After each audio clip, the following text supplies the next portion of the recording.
할아버지, 제발 눈 감으시면 안 됩니다. 폭우가 쏟아지는 어둠 속 피에 젖은 청년이 쓰러진 노인을 등에 업고 있습니다. 부서진 리어카의 잔해가 도로 위에 흩어져 있고 충돌의 흔적이 선명한 검은 벤츠가 비스듬히 서 있네요. 청년의 얼굴에는 빗물과 피가 뒤섞여 흐르고 그의 다리는 버거운 무게를 견디며 비틀거립니다.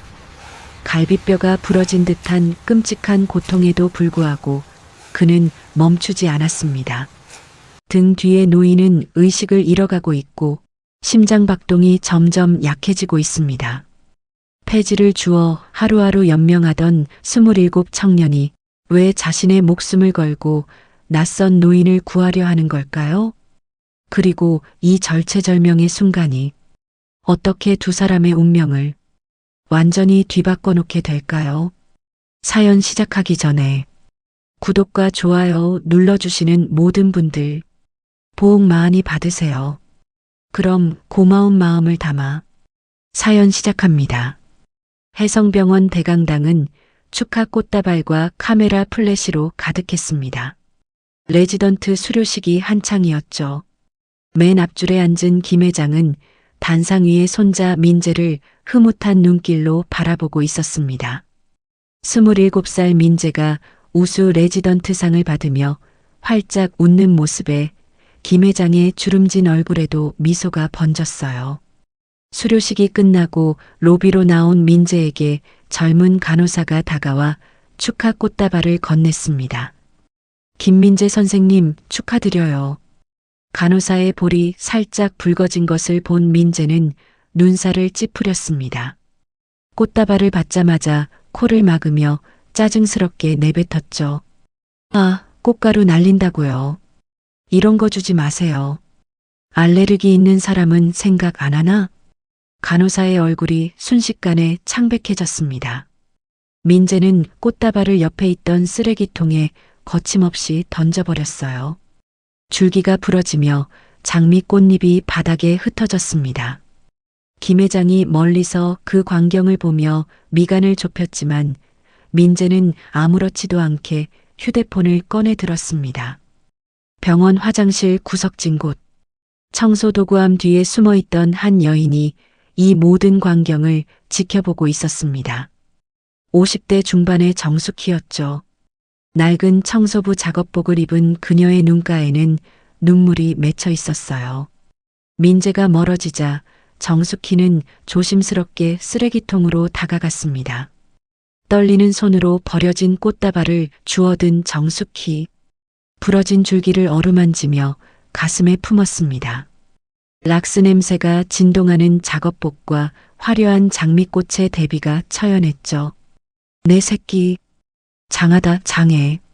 속삭이듯 중얼거리는 정숙희의 목소리는 떨렸습니다.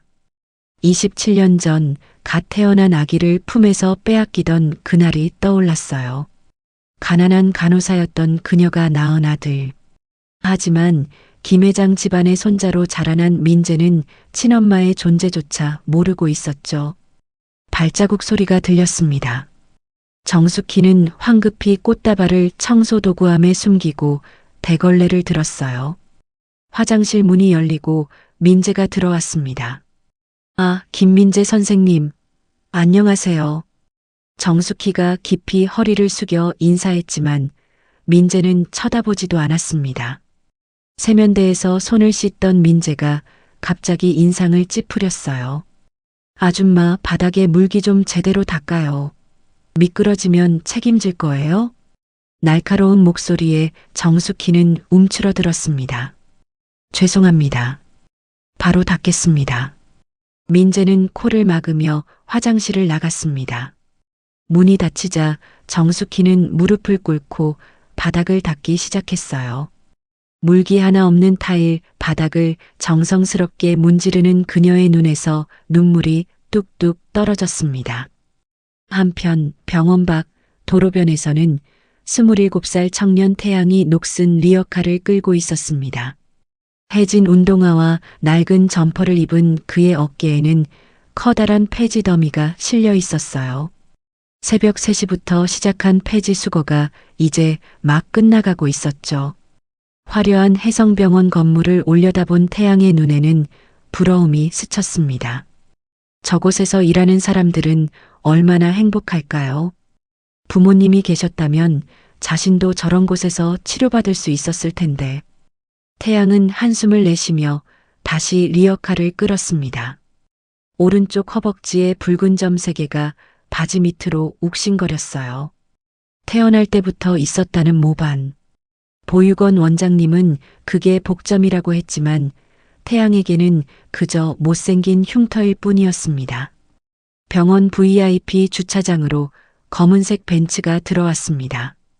뒷좌석에서 내린 김 회장이 비서의 부축을 받으며 병원으로 들어갔어요.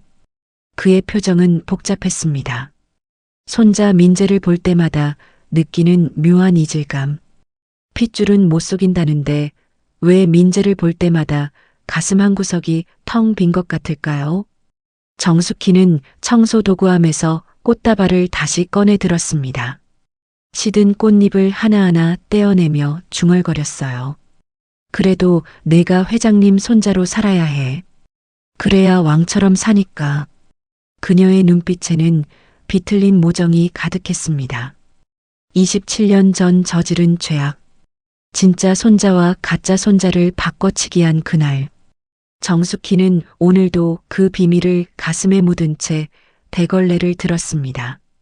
그날 저녁 해성병원 응급실은 소란스러웠습니다. 교통사고를 당한 노숙자가 실려온 것이었죠. 온몸에서 알코올 냄새가 진동했고 주머니에는 단돈 5,000원 뿐이었습니다. 당직 의사인 민재는 환자 차트를 보자마자 얼굴을 찡그렸어요. 보호자도 없고 의료보험도 안 되는 사람이라며 다른 병원으로 전원시키라고 했습니다. 간호사가 당황한 표정으로 환자가 의식이 없어 지금 옮기면 위험할 수도 있다고 말했지만 민재는 그게 우리가 신경 쓸 일이냐며 병원도 자선사업하는 곳이 아니라고 차갑게 말을 잘랐습니다. 바로 그 순간 응급실 문이 벌컥 열렸습니다. 김 회장이 무서운 표정으로 들어왔어요. 저녁 회진을 돌다가 응급실의 소란을 듣고 온 것이었죠. 김 회장은 무슨 일이냐며 날카로운 시선으로 민재를 쏘아붙였습니다. 민재는 순간 당황했지만 곧 태어난 척 별일 아니라며 병상이 부족해 환자를 다른 병원으로 옮기려던 참이었다고 둘러댔습니다. 김 회장은 방금 다 들었다며 거짓말하지 말라고 소리쳤습니다. 김 회장의 목소리가 응급실 전체를 울렸습니다. 의료진들이 모두 숨을 죽였어요. 김 회장은 민재에게 다가가 그의 가온깃을 움켜쥐고 의술은 인술이라며 의사가 돈 없다고 환자를 내쫓으면 그게 의사가 할 짓이냐고 껍데기만 의사일 뿐 마음이 천한 것이라고 호통쳤습니다. 민재의 얼굴이 붉어졌습니다. 주변 의료진들의 시선이 따가웠어요. 하지만 그는 고개만 숙일 뿐 진심으로 반성하는 기색은 없었습니다. 민재는 그제야 잘못 생각했다며 마지못해 사과했습니다. 김 회장은 한숨을 내쉬며 민재를 놓아주었습니다. 그리고 간호사에게 환자를 중환자실로 옮겨 최선을 다해 치료하도록 지시하며 비용은 자신이 책임지겠다고 말했습니다. 김 회장이 응급실을 나간 후 민재는 이를 악물었습니다. 늙은이가 왜 자꾸 참견을 하는지 모르겠다며 짜증스럽게 손을 씻고 밖으로 나갔습니다. 복도를 걷던 민재는 방금 정숙희가 깨끗이 닦아놓은 바닥을 보았습니다. 주변에 아무도 없는 것을 확인한 그는 일부러 바닥에 침을 뱉었어요. 끈적한 침이 반짝이는 타일 위에 떨어졌습니다. 구석에서 이 모습을 목격한 정숙희는 가슴이 철렁했습니다. 하지만 그녀는 아무 말도 하지 못했어요. 민재가 사라지자 정숙희는 무릎을 꿇고 다시 바닥을 닦기 시작했습니다. 정숙희는 그래도 아들이 회장님 핏줄로 살아야 왕처럼 살 수 있다며 떨리는 목소리로 중얼거렸습니다. 27년 전의 기억이 또다시 그녀를 괴롭혔어요. 한편 김 회장은 이사장실로 돌아와 창밖을 바라보고 있었습니다. 민재를 볼 때마다 느끼는 이 답답함은 무엇일까요? 분명 자신의 핏줄인데 왜 이리도 마음이 통하지 않는 걸까요? 아들아. 김 회장은 책상 위에 액자를 쓰다듬었습니다. 27년 전 교통사고로 세상을 떠난 아들 부부의 사진이었어요. 그들이 남긴 유일한 혈육이 민재인데 왜 이렇게 정이 가지 않는 걸까요? 그때 비서가 들어왔습니다.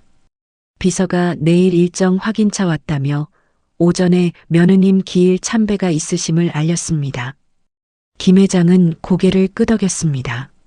매년 이맘때면 아들 내외의 산소를 찾았죠. 비밀리에 아무도 모르게. 그곳에서만큼은 잃어버린 가족에 대한 그리움을 쏟아낼 수 있었습니다. 병원 밖에서는 태양이 여전히 폐지를 줍고 있었습니다. 오늘따라 수학이 좋았어요. 큰 박스들을 여러 개 주었거든요. 리어카가 무거워졌지만 태양의 발걸음은 가벼웠습니다. 이 정도면 오늘 하루만 5,000원은 벌겠다며 태양은 희미하게 웃으며 리어카를 끌었습니다. 해성병원을 지나가며 다시 한번 올려다봤어요. 불 켜진 창문들이 별처럼 빛나고 있었죠. 저 안에서 일하는 사람들은 정말 행복할 거예요. 환자를 살리는 숭고한 일을 하니까요. 정숙희는 청소 도구를 정리하며 퇴근 준비를 했습니다. 오늘도 민재를 멀리서 지켜본 하루였어요. 아들이 의사로 성장하는 모습을 보는 것만으로도 그녀는 만족했습니다. 비록 민재가 그녀를 더러운 청소부 취급해도 상관없었어요. 정숙희는 작업복을 벗으며 아들이 진짜 엄마가 누군지 알면 무너질 것이기에 평생 모르는 게 낫다고 중얼거렸습니다. 거울에 비친 자신의 모습이 초라했지만 눈빛만은 단단했어요. 27년 동안 지켜온 비밀. 죽을 때까지 무덤으로 가져갈 비밀이었습니다. 새벽 3시 서울 가락시장은 벌써 활기로 가득했습니다. 트럭들이 연신짐을 부리고 상인들의 고함 소리가 여기저기서 터져나왔어요. 그 혼잡한 틈바구니에서 태양은 무거운 배추 박스를 어깨에 짊어지고 있었습니다. 땀이 얼굴을 타고 흘러내렸지만 그는 묵묵히 일했죠. 태양아, 이것도 좀 날라줘. 시장 한구석 채소가게 주인 할머니가 부르는 소리에 태양은 재빨리 달려갔습니다. 8순이 넘은 할머니가 무거운 감자 포대를 끌고 있었어요. 태양은 서슴없이 그 포대를 들어 올리며 이런 건 부르시기만 하면 자신이 다 해드리겠다고 말했습니다. 할머니는 고마워하며 너 같은 애가 손자였으면 좋겠다며 주름진 손으로 태양의 등을 토닥였습니다. 태양은 수줍게 웃으며 다시 일터로 돌아갔어요. 새벽 일을 마치고 받은 일당 2만 원이 주머니에서 바스락거렸습니다. 적은 돈이었지만 그에게는 소중했죠. 오전 6시가 되자 태양은 지하철을 타고 집으로 향했습니다. 반지하 단칸방이었지만 그곳은 그의 유일한 보금자리였어요. 좁은 방 안에는 낡은 이불과 작은 책상 그리고 벽에 걸린 액자 하나가 전부였습니다. 액자 속 사진을 들여다보는 태양의 눈가가 촉촉해졌어요. 보육원 원장님과 함께 찍은 사진이었죠. 10살 때 찍은 사진 속 태양은 해맑게 웃고 있었습니다. 원장님은 3년 전 돌아가셨어요. 태양을 친아들처럼 아껴주셨던 유일한 사람이었죠. 태양은 사진을 향해 오늘도 열심히 살겠다고 작게 인사를 했습니다. 그리고 옷을 갈아입고 다시 밖으로 나왔어요. 오늘은 폐지를 주우러 가야 했습니다. 녹슨 리어카를 끌고 골목길을 누비기 시작했죠. 점심 무렵 태양은 해성병원 근처를 지나고 있었습니다. 거대한 유리 건물이 햇빛을 받아 반짝였어요. 병원 앞 화단에는 형형색색의 꽃들이 피어 있었고 고급 승용차들이 줄지어 주차되어 있었습니다. 태양은 잠시 리어카를 세우고 병원을 올려다봤어요. 저 안에는 얼마나 많은 생명이 구해지고 있을까요? 의사들은 얼마나 자랑스러울까요? 문득 부모님이 계셨다면 자신도 저런 곳에서 치료받을 수 있었을까 하는 생각에 가슴 한구석이 아려왔습니다. 태양은 쓴웃음을 지으며 고개를 저었습니다. 부질없는 상상이었죠. 그는 다시 리어카를 끌기 시작했어요. 그때 병원 쓰레기장에서 큰 박스 더미가 눈에 들어왔습니다. 오늘은 운이 좋은 날인 것 같았어요. 박스를 정리하던 중 태양의 바지가 못에 걸려 찢어졌습니다. 오른쪽 허벅지가 드러났고 거기엔 붉은 점 3개가 선명하게 보였어요. 태어날 때부터 있었다는 모반이었죠. 보육원 원장님은 이 점이 복을 가져다 줄 거라고 했지만 태양에게는 그저 흉터처럼 느껴졌습니다. 태양은 또 찢어졌다며 한숨을 쉬며 찢어진 부분을 손으로 가렸습니다.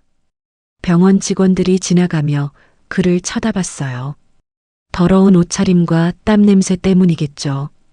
태양은 고개를 숙이고 서둘러 자리를 떴습니다. 오후가 되자 태양은 고물상으로 향했습니다. 오늘 주운 폐지와 박스를 팔기 위해서였죠. 저울에 올려진 폐지는 30kg이었습니다. 고물상 주인이 계산기를 두드리더니 30kg에 12,000원이라고 말했습니다. 태양은 실망스러웠지만 내색하지 않았습니다. 그 돈이라도 없으면 오늘 저녁을 굶어야 했으니까요. 주머니에 돈을 넣고 돌아서는데 고물상 주인이 태양을 불렀습니다. 27이면 결혼도 해야 할 나이인데 계속 이렇게 살 거냐고 물었어요. 태양은 자신 같은 사람에게 시집올 여자가 어디 있겠냐며 씁쓸하게 웃었습니다. 주인은 그래도 꿈은 있어야지 맨날 패지만 주어서 어떻게 사냐고 핀잔을 주었습니다. 태양은 대답 없이 고물상을 나왔습니다. 꿈이라. 그에게도 꿈이 있었어요. 작은 가게라도 하나 차려서 안정적으로 살고 싶었죠. 하지만 현실은 냉혹했습니다. 당장 내일 끼니도 걱정해야 하는 처지였으니까요. 저녁 무렵 태양은 다시 거리로 나왔습니다. 밤에는 음식점 뒤편에서 버려지는 박스들을 주울 수 있었거든요. 리어카를 끌고 골목길을 돌다가 태양은 한 할머니를 발견했습니다. 무거운 쌀포대를 들고 비틀거리고 있었어요. 태양은 망설임 없이 달려가 할머니에게 자신이 들어드리겠다며 어디까지 가시냐고 물었습니다. 할머니는 고마워하며 저기 골목 끝집까지만 가달라고 부탁했어요. 태양은 쌀포대를 번쩍 들어 올렸습니다. 20kg은 좋게 되어 보이는 무게였지만 그는 거뜬히 들었어요. 할머니는 연신 고맙다며 요즘 이런 젊은이가 어디 있냐고 칭찬했습니다. 태양은 별말씀을 다 하신다며 이 정도는 당연히 도와드려야 한다고 대답했습니다. 할머니 집에 쌀포대를 내려놓고 나오는 태양의 마음은 따뜻했습니다. 비록 가진 것은 없지만 누군가를 도울 수 있다는 게 기뻤어요. 그의 손은 거칠고 투박했지만 그 손이 닿는 곳마다 사람들의 웃음꽃이 피어났습니다. 밤 10시가 되어서야 태양은 집으로 돌아왔습니다. 온몸이 노곤했지만 오늘 하루도 무사히 보냈다는 안도감이 들었어요. 좁은 방에 누워 천장을 바라보는 태양의 눈가에 눈물이 맺혔습니다. 그는 엄마 아빠를 부르며 자신은 잘 살고 있는 거냐고 대답 없는 물음을 어둠 속으로 흩뿌렸습니다. 태양은 눈을 감았어요. 내일도 새벽 3시에 일어나야 했으니까요. 그는 시장통의 진짜 태양이었습니다. 비록 혜성병원의 화려함과는 거리가 멀었지만 그의 마음만은 그 누구보다 밝고 따뜻했죠. 한편 정숙희는 집으로 돌아와서도 마음이 무거웠습니다. 오늘도 민재가 환자를 돈으로만 보는 모습을 목격했으니까요. 자신이 낳은 아들이 저렇게 차가운 사람이 된 게 가슴 아팠어요. 하지만 그보다 더 큰 죄책감이 그녀를 짓눌렀습니다. 정숙희는 진짜 손자가 지금 어디서 뭘 하고 있을까 생각했습니다. 27년 전 갓 태어난 두 아기. 한 명은 가난한 간호사의 아들, 한 명은 재벌가의 손자. 그녀는 두 아기의 팔찌를 바꿔 채웠습니다. 자신의 아들에게 부와 명예를 주기 위해서였죠. 자신이 바꿔친 진짜 손자를 떠올렸습니다. 그 아이는 지금 어디서 어떻게 살고 있을까요? 행복할까요? 불행할까요? 알 수 없었습니다. 그저 죄책감만이 그녀의 가슴을 무겁게 짓눌렀을 뿐이었어요. 그날 밤 하늘은 먹구름으로 뒤덮여 있었습니다. 오후 8시가 넘자 굵은 빗방울이 떨어지기 시작했어요. 김 회장은 운전좌석에 앉아 창밖을 응시하고 있었습니다. 운전기사도 없이 혼자 운전대를 잡은 것은 오랜만이었죠. 매년 이맘때면 김 회장은 비밀리에 경기도 양평의 한 산소를 찾았습니다. 27년 전 교통사고로 세상을 떠난 아들과 며느리의 무덤이었어요. 아들과 며느리가 함께 묻혀 있는 그곳에서만큼은 그도 한 명의 아버지, 한 명의 할아버지로 돌아갈 수 있었습니다. 산소 앞에 무릎을 꿇고 앉은 김 회장의 눈가가 붉어졌어요. 아들아, 민재를 잘 키우고 있는지 모르겠구나. 그 아이를 볼 때마다 내 생각이 난다. 내가 살아있었다면 민재가 저렇게 차가운 아이가 되지는 않았을 텐데. 김 회장은 한참을 그렇게 앉아 있었습니다. 빗줄기가 점점 거세지자 그는 무거운 몸을 일으켜 다시 차로 향했어요. 벤츠의 시동이 부드럽게 걸렸고 김 회장은 천천히 산길을 내려오기 시작했습니다. 그런데 갑자기 가슴이 조여오기 시작했어요. 심장이 불규칙하게 뛰더니 숨이 막혀왔습니다. 김 회장의 얼굴이 순식간에 창백해졌어요. 핸들을 잡은 손에서 힘이 빠지기 시작했습니다. 김 회장은 가슴을 움켜쥐었습니다. 심근경색이었어요. 의식이 흐려지며 발이 브레이크에서 미끄러졌습니다. 무거운 벤츠가 빗길에서 속도를 내기 시작했어요. 핸들이 왼쪽으로 돌아가며 차는 중앙선을 넘었습니다. 바로 그때였습니다. 반대편에서 리어카를 끌고 오던 태양이 이 광경을 목격했어요.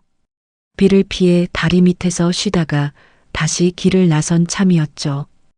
헤드라이트가 이리저리 흔들리며 다가오는 벤츠를 본 태양은 직감적으로 알았습니다. 저 차의 운전자에게 무슨 일이 생긴 것을.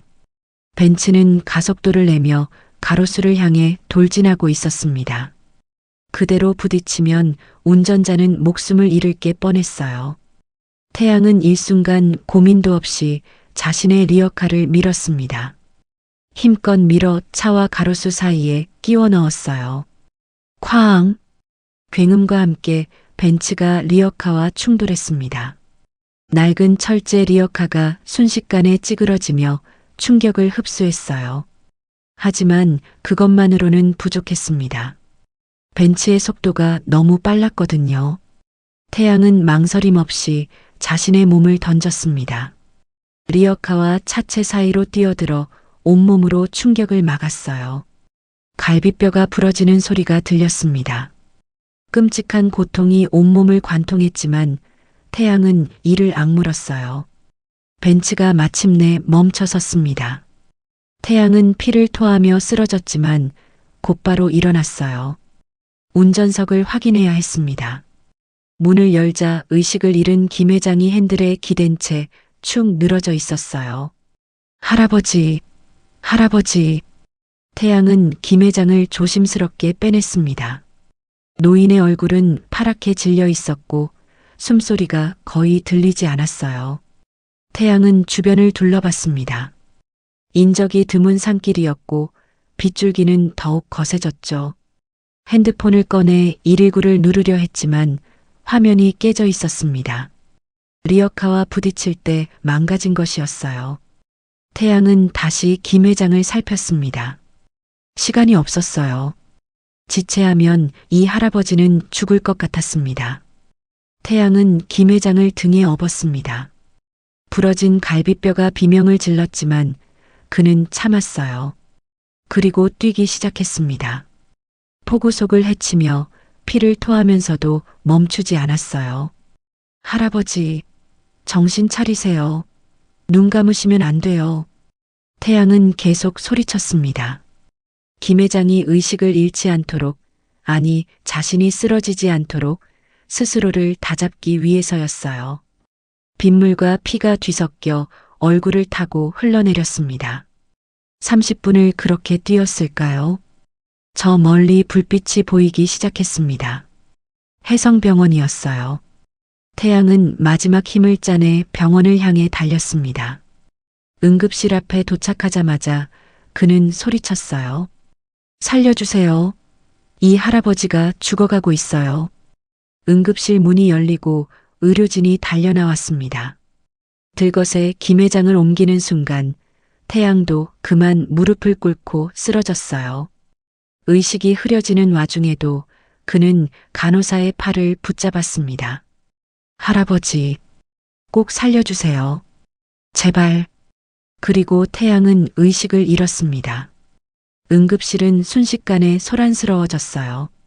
김 회장의 신원이 확인되자 병원 전체가 발칵 뒤집혔습니다. 해성병원의 이사장이 심근경색으로 쓰러진 것이었으니까요. 당직 의사였던 민재도 황급히 응급실로 달려왔습니다.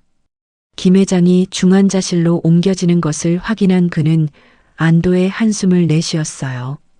그리고 나서야 바닥에 쓰러진 태양을 발견했습니다. 피투성이가 된 채 누워있는 태양의 모습은 처참했어요.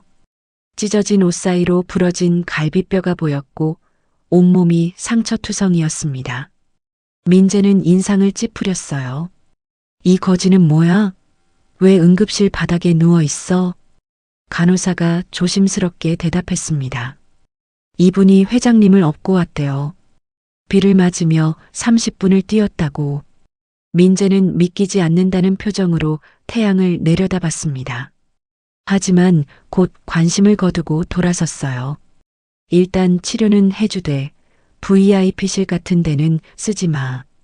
일반 병실로 옮겨. 그때였습니다. 중환자실에서 김 회장이 의식을 되찾았다는 연락이 왔어요. 민재가 달려가자 김 회장은 산소호흡기를 낀 채 힘겹게 말했습니다. 그 청년은 어디 있나? 할아버지, 지금은 안정을 취하셔야. 그 청년이 날 살렸다. 리어카로 차를 막고 날 업고 뛰었어. 김 회장의 눈에서 눈물이 흘러내렸습니다. 죽음의 문턱에서 자신을 구해준 청년. 얼굴도 제대로 보지 못했지만 그 따뜻한 등의 감촉은 잊을 수 없었어요. 한편 응급실 구석에서 청소를 하던 정숙희는 이 모든 광경을 지켜보고 있었습니다. 피에 젖은 바닥을 닦으며 태양의 얼굴을 흘끗 봤어요. 그 순간 정숙희의 손에서 대걸레가 미끄러져 떨어졌습니다. 오른쪽 허벅지에 선명하게 보이는 붉은 점 3개. 그것은 27년 전 그녀가 버린 아기에게 있던 바로 그 점이었습니다. 응급실 바닥에 쓰러진 태양의 몸에서 피가 흥건히 흘러나왔습니다. 간호사들이 서둘러 지혈을 시도했지만 상처가 너무 깊었어요. 찢어진 옷 사이로 드러난 살갗은 온통 멍들고 찢겨 있었죠. 의료진들이 들것을 가져와 태양을 옮기려는 순간 당직 의사인 민재가 나타났습니다. 민재는 태양의 초라한 행색을 위아래로 훑어봤어요. 낡은 운동화에서는 빗물이 뚝뚝 떨어졌고 찢어진 옷에서는 악취가 났습니다. 민재의 눈썹이 찌푸려졌어요. 손으로 코를 막으며 한 발 뒤로 물러섰죠. 아, 냄새. 이 거짓골 한 놈은 뭐야? 당장 치워. 민재의 날카로운 목소리가 응급실을 울렸습니다.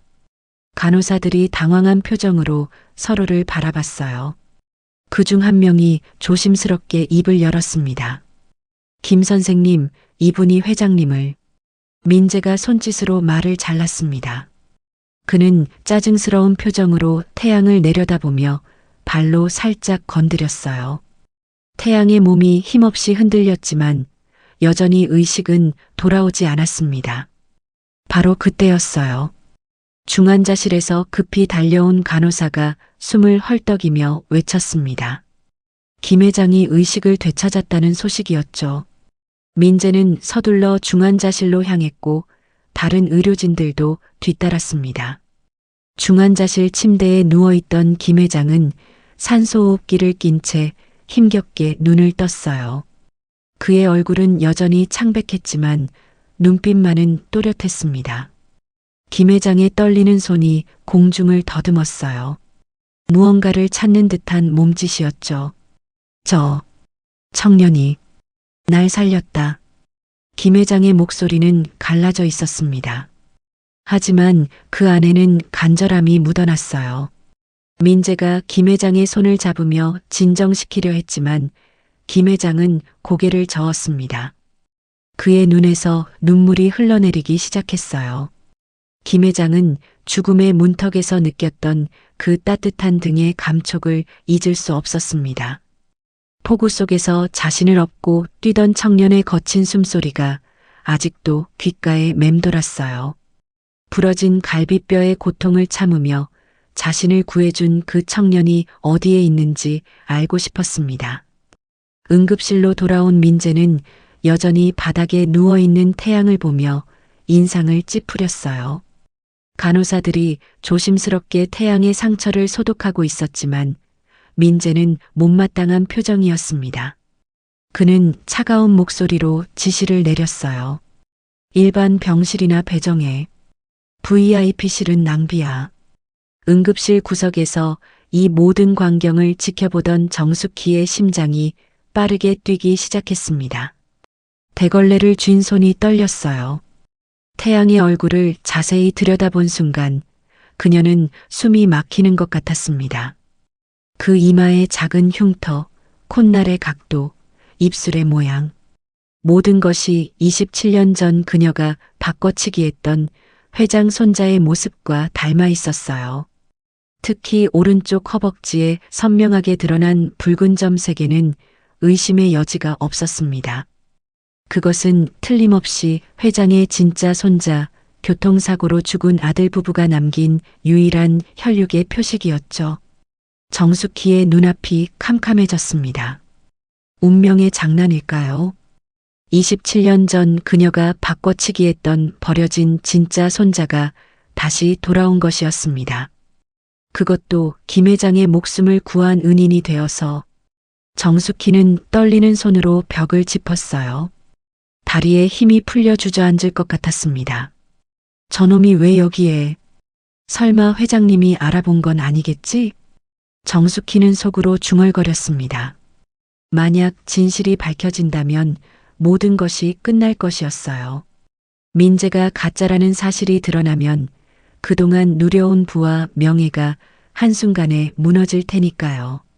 더 끔찍한 것은 자신이 회장의 진짜 손자를 버렸다는 사실이 밝혀지는 것이었죠. 정숙희는 이를 악물었습니다. 안 돼. 절대 안 돼.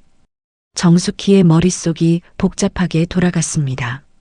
저 청년이 누군지 회장이 알아차리기 전에 무슨 수를 써서라도 내보내야 했어요. 아니, 영원히 회장 곁에 머물지 못하게 해야 했습니다. 태양이 서서히 의식을 되찾기 시작했어요. 무거운 눈꺼풀이 떨리더니 천천히 눈을 떴습니다. 흐릿한 시야에 하얀 천장이 보였어요. 온몸이 아팠지만 그보다 먼저 떠오른 것은 김 회장의 안부였습니다. 태양은 간신히 고개를 돌려 주변을 둘러봤어요. 간호사가 다가와 그의 이마를 짚었습니다. 열이 많이 났어요.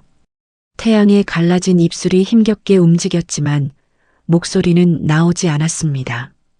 그는 손짓으로 무언가를 물었어요. 김 회장이 무사한지 알고 싶었던 것이었죠. 간호사가 부드럽게 미소 지으며 대답했습니다. 회장님은 무사하세요. 당신 덕분에 살아나셨어요. 태양의 입가에 희미한 미소가 번졌습니다. 다행이었어요. 그 할아버지가 살았다니. 자신의 리어카가 부서지고 몸이 망가져도 괜찮았습니다. 생명을 구했으니까요. 구석에서 이 장면을 지켜보던 정숙희의 눈빛이 차갑게 식어갔습니다. 태양의 순박한 미소가 오히려 그녀를 더욱 불안하게 만들었어요. 저런 성품이라면 회장이 더욱 마음을 열 것이 분명했습니다. 정숙희는 대걸레를 들고 천천히 태양 근처로 다가갔습니다. 피에 젖은 바닥을 닦는 척하며 태양의 얼굴을 자세히 관찰했어요. 27년 전 자신이 버린 그 아기, 회장의 진짜 손자, 교통사고로 세상을 떠난 며느리가 낳은 유일한 핏줄. 정숙희의 가슴 속에서 묘한 감정이 일렁였습니다. 죄책감일까요? 두려움일까요? 아니면 27년 동안 억눌러온 양심의 가책일까요? 하지만 그녀는 고개를 세차게 저었어요. 안 돼. 내 아들 민재를 지켜야 해. 민재가 회장님 손자로 살아야 해. 정숙희는 마음속으로 다짐했습니다. 태양이 이곳에서 사라져야 한다고. 그래야만 비밀이 지켜질 것이라고. 그녀의 눈빛에는 모성애가 아닌 차가운 계산이 담겨 있었어요. 친아들 민재를 위해서라면 회장의 진짜 손자를 다시 한번 짓밟을 수 있다는 잔인한 결심이었습니다. 정숙희는 청소 도구를 챙기며 응급실을 나갔습니다. 그녀의 머릿속에서는 벌써 계획이 짜이고 있었어요. 어떻게든 태양을 회장에게서 떼어놓아야 했습니다. 그것이 자신이 낳은 아들, 민재를 지키는 유일한 방법이었으니까요. 복도를 걸으며 정숙희는 27년 전 그날을 떠올렸습니다. 산부인과 간호사였던 그녀가 교통사고로 급히 실려온 임산부를 맡았던 그날. 며느리는 아기를 낳고 숨을 거두었고 같은 날 정숙희도 아들을 낳았죠. 두 아기의 팔찌를 바꿔 채우는 것은 순식간이었습니다. 그리고 27년이 흘렀습니다.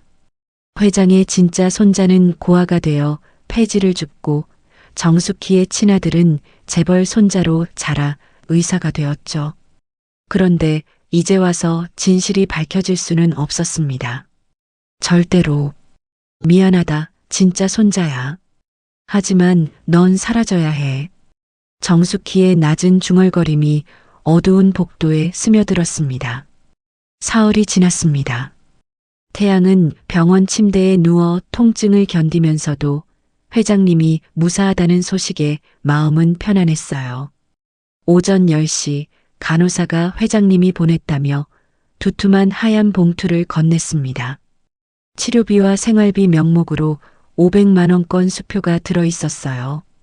태어나서 처음 보는 큰돈에 태양의 손이 떨렸습니다. 그는 당연한 일을 했을 뿐이라며 황급히 봉투를 돌려주려 했지만 간호사는 난처해하며 받지 않았습니다. 바로 그때 비서가 미는 휠체어를 타고 김 회장이 병실로 들어왔습니다. 태양이 아픈 몸을 황급히 일으키려 하자 김 회장이 손을 들어 제지했습니다. 휠체어에서 비틀거리며 일어선 회장은 태양의 손을 꼭 잡았습니다. 노인의 차가운 손이 떨리고 있었습니다. 김 회장은 목이 메어 한참을 말을 잇지 못하다 갈라진 목소리로 간신히 입을 열었습니다. 자네가 날 살렸네. 자네 덕분에 내가 여기 서 있어. 태양은 당황하며 누구라도 그랬을 것이라고 고개를 저었습니다. 김 회장은 묘한 감정에 휩싸여 태양을 응시했습니다. 처음 보는데도 오래전 잃어버린 무언가를 되찾은 듯한 벅찬 기분이었습니다. 회장은 태양의 거처를 물었고 반지하 단칸방을 떠올리며 대답을 망설이는 태양의 모습에서 모든 것을 이해했습니다. 김 회장의 표정이 단단해졌습니다. 우리 병원에서 일하게 시설관리팀 직원으로 채용하고 직원 숙소를 배정해주게. 태양의 눈이 커졌습니다. 꿈만 같았지만 자신은 학력도 경력도 없다며 망설였습니다. 김 회장은 따뜻하게 미소 지으며 사람을 살리는 마음이야말로 이 병원에 가장 필요한 것이라며 태양을 격려했습니다. 감사합니다. 열심히 하겠습니다. 태양은 깊이 고개를 숙이며 떨리는 목소리로 대답했습니다. 회장이 나간 후 태양은 보육원 원장님이 돌아가신 후 처음으로 느끼는 따뜻함에 눈시울이 붉어졌습니다. 일주일 후 태양은 시설관리팀 유니폼을 입고 출근했습니다. 박태양 이름 석자가 새겨진 명찰을 쓰다듬는 가슴이 벅차올랐습니다. 인자한 인상의 팀장이 병원 곳곳을 안내해 주었고 태양은 자신이 이 빛나는 곳의 일원이 되었다는 사실이 신기했습니다. 점심시간 직원 식당에서 고등어구이와 된장찌개가 담긴 따뜻한 식판을 받았습니다.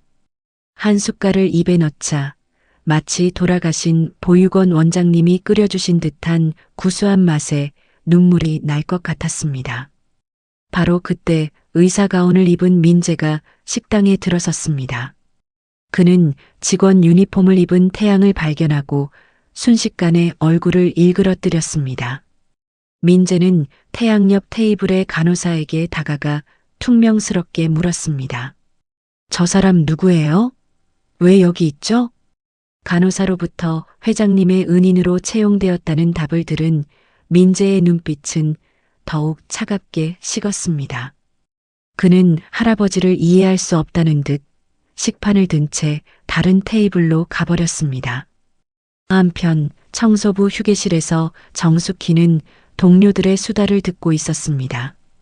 회장님을 구한 청년이 병원 직원이 되었다는 소문이었죠. 그가 태양이라는 것을 직감한 정숙희의 손에서 물컵이 떨어져 깨졌습니다. 태양이 회장 곁에 계속 머문다면 언젠가 비밀이 들통날 것이 분명했습니다. 정숙희의 등에서 식은땀이 흘러내렸습니다. 오후가 되자 정숙희는 태양을 찾아 나섰습니다. 복도 끝에서 화분에 물을 주는 태양을 발견했습니다. 정숙희는 일부러 밝은 목소리로 새로 오신 분이냐고 말을 걸었습니다. 태양은 환하게 미소 지으며 자신을 박태양이라고 소개했습니다. 그 맑은 미소는 27회 전 자신이 버린 회장의 진짜 손자, 회장의 돌아가신 아들을 꼭 닮아 있었습니다. 태양이 청소하느라 힘들지 않으시냐며 캔음료를 건네자 정숙희는 순간 숨이 막혔습니다. 자신을 알아보지도 못한 채 친절을 베푸는 아들 앞에서 그녀는 떨리는 손으로 음료를 받았습니다. 정숙희는 젊은 사람이 왜 이런 일을 하냐며 슬쩍 떠보았습니다. 태양이 회장님 덕분에 과분한 일자리를 얻었다고 수줍게 웃자 정숙희의 눈빛이 차갑게 굳어졌습니다. 민재를 지키기 위해 저 순수한 청년을 짓밟아야 한다는 잔인한 결심이 섰습니다. 그날 저녁 정숙희는 민재의 고급 아파트를 찾아갔습니다. 초라한 행색의 그녀를 경비원이 의심스럽게 쳐다봤습니다. 민재는 짜증스러운 표정으로 문을 열었습니다. 아줌마 뭐예요? 아줌마가 여기가 어디라고 들어와요?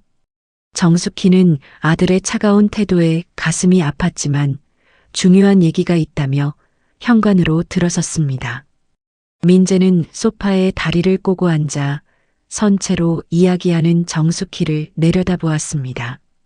정숙희는 태양이 병원에 남게 되었으며 회장이 그를 각별히 아낀다고 전했습니다. 민재가 불쾌한 표정으로 그래서 어쩌라고요?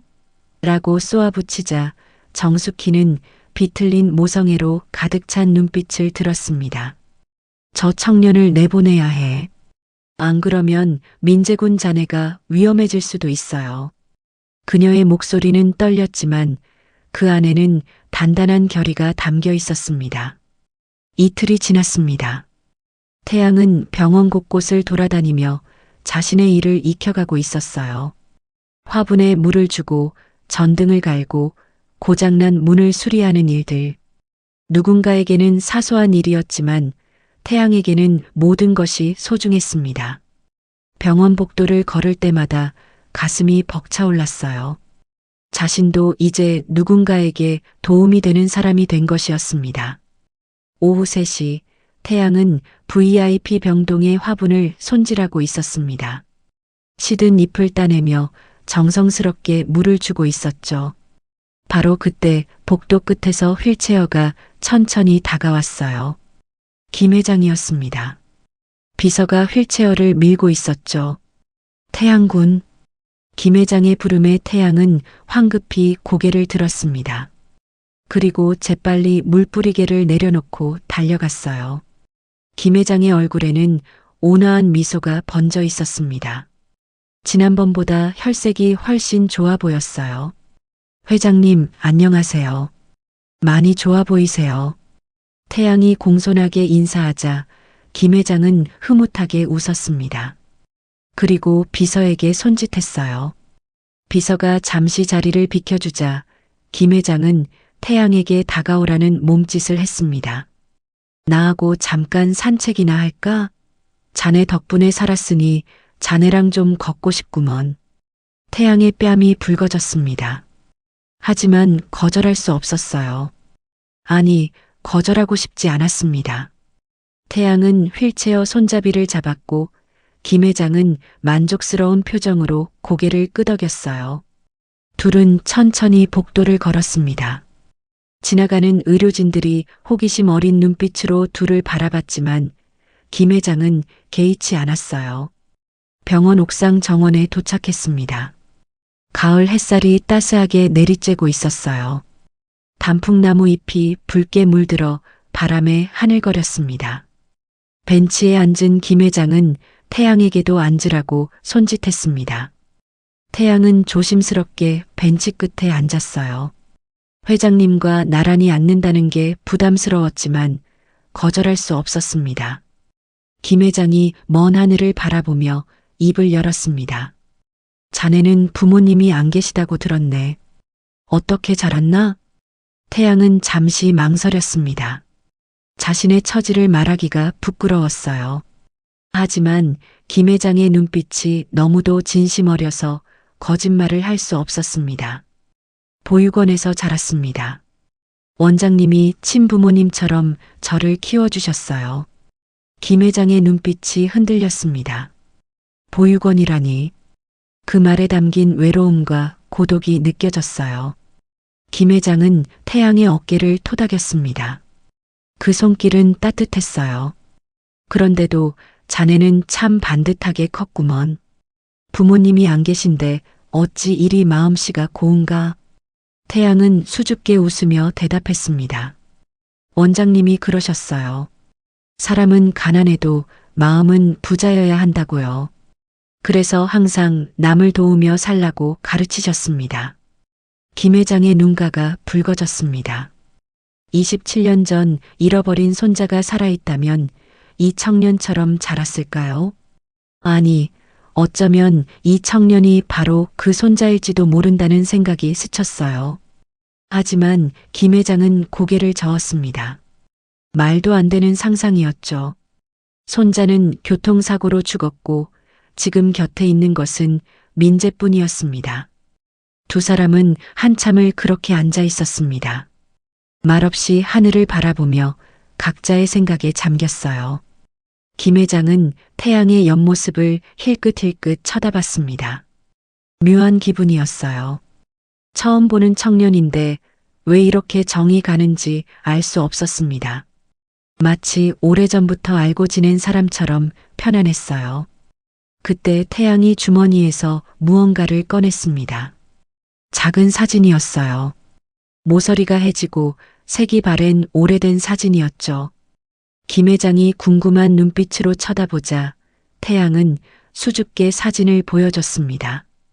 보육원 원장님과 어린 태양이 함께 찍은 사진이었어요. 사진 속 태양은 10살쯤 되어 보였습니다. 앞니가 빠진 채 해맑게 웃고 있었어요. 원장님은 태양의 어깨에 손을 얹고 자애로운 미소를 짓고 있었죠. 김 회장은 그 사진을 물끄러미 바라봤습니다. 가슴 한구석이 시큰해졌어요. 원장님은 지금 어디 계신가?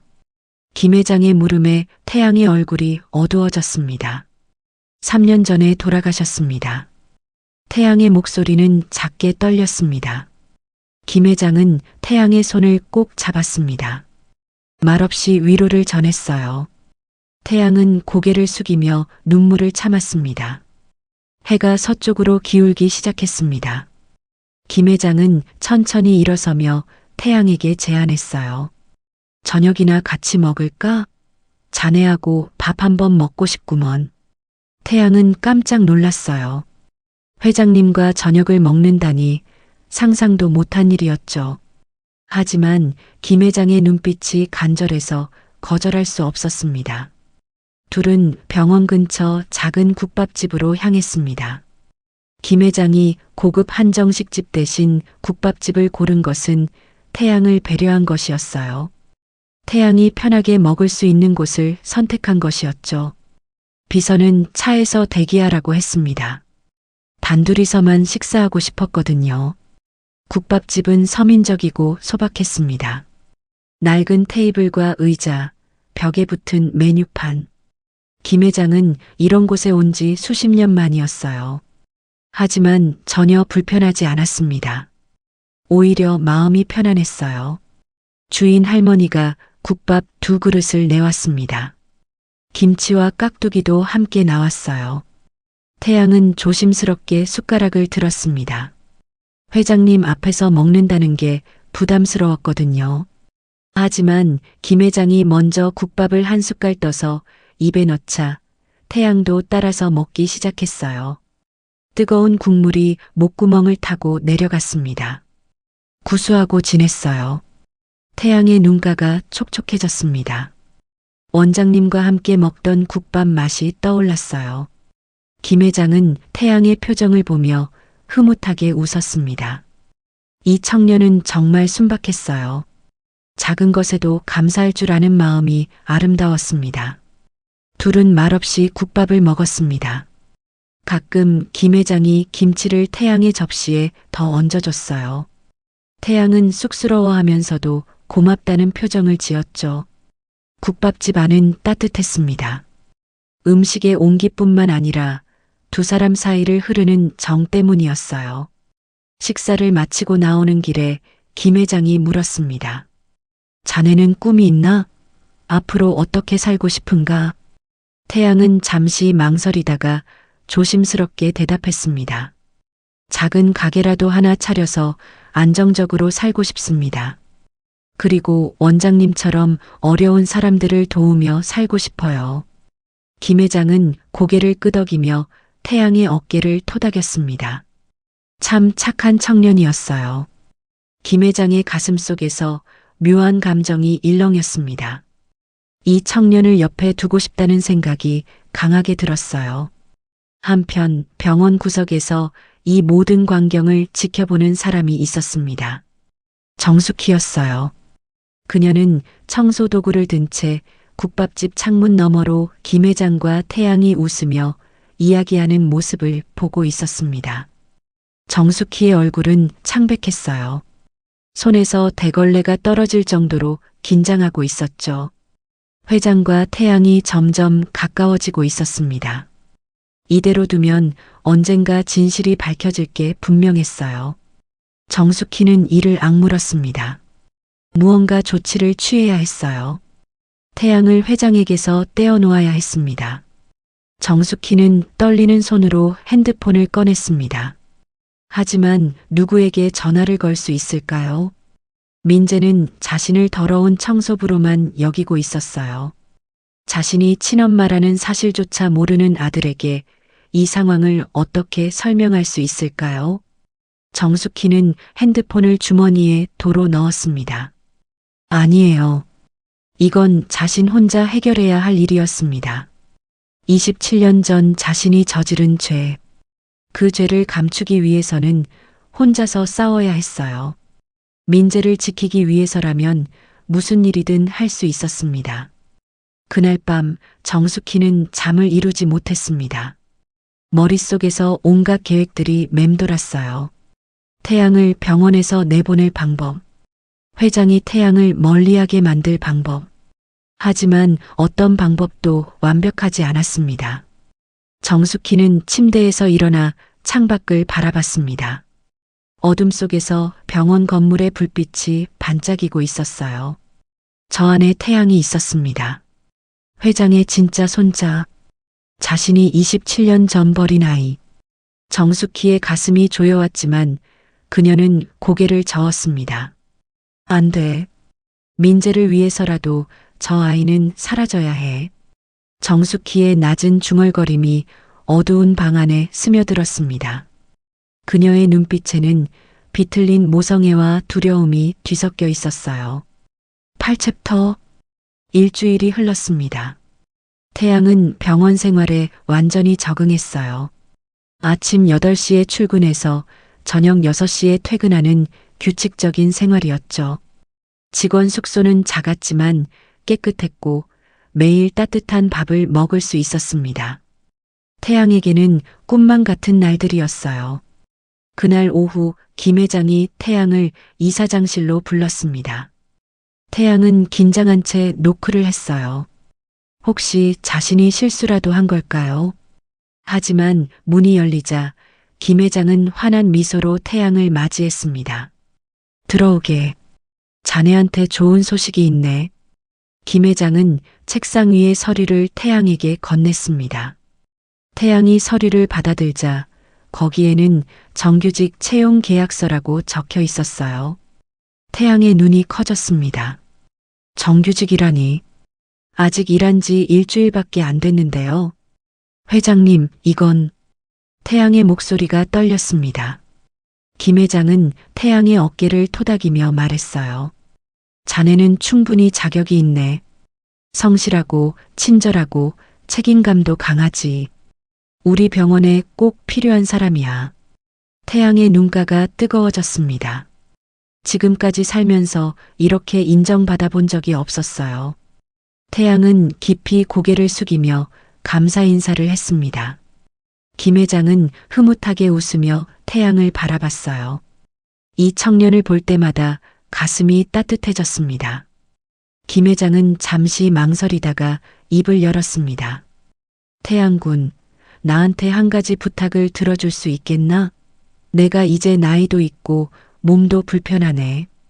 저녁마다 산책을 하는데 자네가 나를 좀 도와줄 수 있겠나? 태양은 흔쾌히 대답했습니다. 회장님과 함께 시간을 보낼 수 있다니 영광이었어요. 김 회장의 얼굴에 안도의 미소가 번졌습니다. 그날부터 태양은 매일 저녁 6시에 김 회장과 함께 병원 정원을 산책했습니다. 둘은 천천히 걸으며 이런저런 이야기를 나눴어요. 김 회장은 자신의 젊은 시절 이야기를 들려줬고 태양은 보육원에서의 추억을 나눴습니다. 사흘째 되는 날 저녁 산책 중에 갑자기 소나기가 쏟아졌습니다. 둘은 황급히 병원 건물로 뛰어들어갔지만 이미 옷이 흠뻑 젖어버렸어요. 김 회장이 웃으며 말했습니다. 이런, 완전히 젖었구먼. 태양군, 내 사무실에서 옷 좀 갈아입게. 여벌 셔츠가 있네. 이사장실에 도착한 둘은 각자 옷을 갈아입었습니다. 태양이 젖은 바지를 벗는 순간 김 회장의 시선이 태양의 오른쪽 허벅지에 머물렀어요. 거기에는 붉은 점 3개가 선명하게 박혀 있었습니다. 김 회장의 손이 멈춰 섰습니다. 심장이 미친 듯이 뛰기 시작했어요. 붉은 점 3개. 삼각형 모양으로 배열된 그 점은 김 회장에게 너무도 익숙한 것이었습니다. 자신의 아들에게도 있었고 27년 전 잃어버린 손자에게도 있었던 바로 그 점이었어요. 김 회장은 급히 고개를 돌렸습니다. 너무 노골적으로 쳐다보면 태양이 불편해할 테니까요. 하지만 가슴은 진정되지 않았어요. 손이 부들부들 떨렸습니다. 설마, 정말 설마 이 청년이. 옷을 갈아입은 태양이 밝은 목소리로 말했습니다. 회장님, 옷 빌려주셔서 감사합니다. 김 회장은 겨우 정신을 차리고 고개를 끄덕였습니다. 하지만 머릿속은 복잡했어요. 확인해야 했습니다. 저 점이 정말 자신이 기억하는 그것인지요. 그날 밤 김 회장은 잠을 이룰 수 없었습니다. 침대에 누워 천장을 바라보며 27년 전을 떠올렸어요. 교통사고로 죽은 아들 부부, 그리고 함께 사라진 갓난아기 손자. 경찰은 아기의 시신을 찾지 못했다고 했죠. 하지만 그 상황에서 살아남았을 리 없다고 결론 지었습니다. 그런데 정말 만약 손자가 살아 있었다면요. 김 회장은 벌떡 일어나 서재로 갔습니다. 서랍 깊숙이 보관해둔 오래된 앨범을 꺼냈어요. 먼지가 수북이 쌓인 앨범을 털어내고 펼쳤습니다. 거기에는 손자가 태어난 날 찍은 사진이 있었습니다. 갓난아기의 작은 다리가 보이는 사진이었어요. 그리고 그 오른쪽 허벅지에는 선명하게 붉은 점 3개가 찍혀 있었습니다. 김 회장의 손이 떨렸어요. 똑같아. 완전히 똑같아. 김 회장은 사진을 가슴에 꼭 안았습니다. 눈물이 주르륵 흘러내렸어요. 하지만 아직 확신할 수 없었습니다. 우연의 일치일 수도 있으니까요. 확실한 증거가 필요했습니다. 다음 날 아침 김 회장은 비서를 불렀습니다. 그리고 은밀하게 지시를 내렸어요. 태양의 DNA 샘플을 채취하라고요. 태양이 쓴 컵이나 물건에서 채취할 수 있을 거라고 했습니다.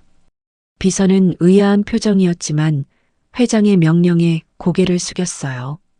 이틀 후 김 회장은 태양을 다시 저택으로 초대했습니다. 저녁 식사를 함께 하자고요. 태양은 지난번처럼 조심스럽게 저택을 방문했습니다. 식탁에는 소박한 음식이 차려져 있었어요. 된장찌개, 생선구이, 나물 반찬들. 김 회장은 태양과 마주 앉아 식사를 시작했습니다. 하지만 음식이 목구멍으로 넘어가지 않았어요. 오늘 오후에 받은 DNA 검사 결과가 머릿속을 떠나지 않았습니다. 결과는 명확했습니다. 태양과 김 회장은 친손자 관계가 맞았어요. 확률 99.9%. 의심의 여지가 없었습니다. 김 회장은 그 결과지를 받아든 순간 주저앉을 뻔했어요. 식사를 하던 중 김 회장은 떨리는 손으로 물잔을 집어들었습니다. 물을 한 모금 마시며 진정하려 했지만 가슴이 미친 듯이 뛰었어요. 이제 말해야 할 때였습니다. 태양군. 김 회장의 목소리가 떨렸습니다. 태양이 고개를 들어 김 회장을 바라봤어요. 김 회장은 주머니에서 DNA 검사 결과지를 꺼냈습니다. 그리고 태양 앞에 조심스럽게 놓았어요. 이게 뭔지 아나? 태양은 고개를 저었습니다. 김 회장은 깊은 숨을 들이쉬고 입을 열었어요. 자네와 나의 DNA 검사 결과야. 자네는 내 손자가 맞네. 태양의 눈이 커졌습니다. 손에 쥔 숟가락이 떨어져 바닥에 떨어졌어요. 쨍그랑 소리가 고요한 식당에 울렸습니다.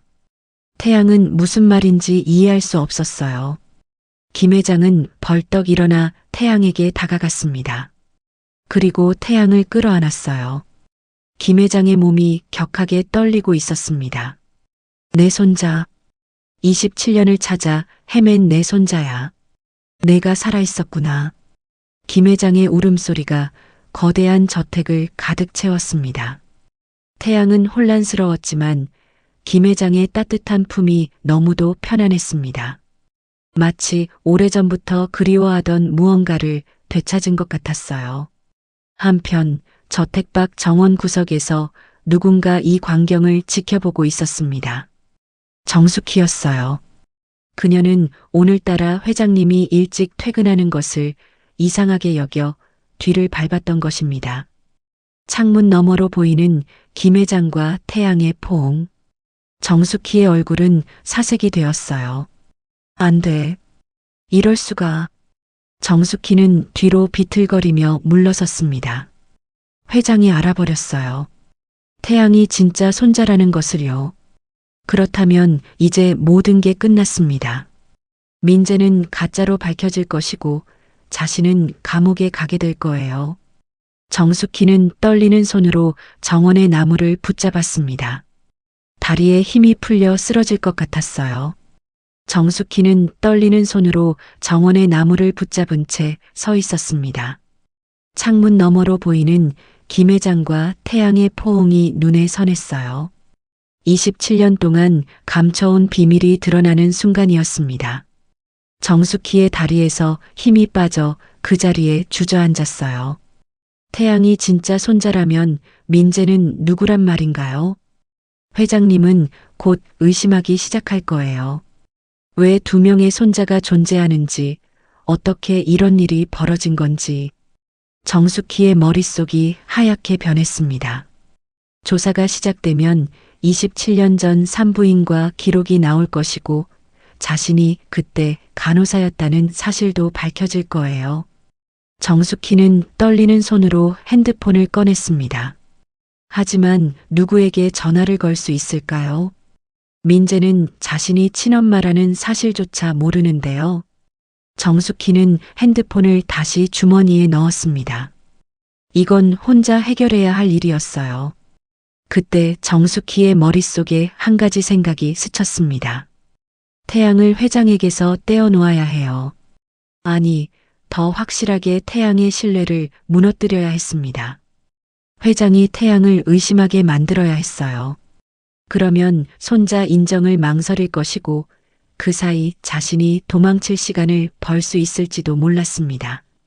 정숙희는 저택을 빠져나와 병원으로 향했습니다.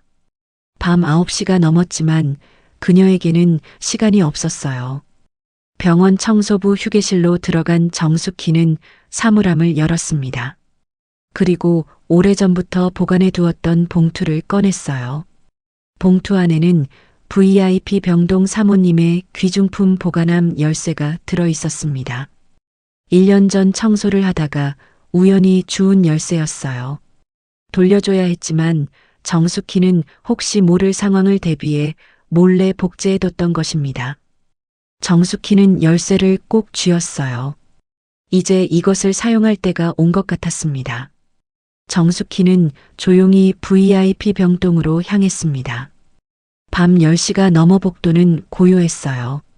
간호사들은 간호사실에 모여 있었고 환자들은 잠들어 있었습니다. 정숙희는 사모님의 병실 문을 조심스럽게 열었어요.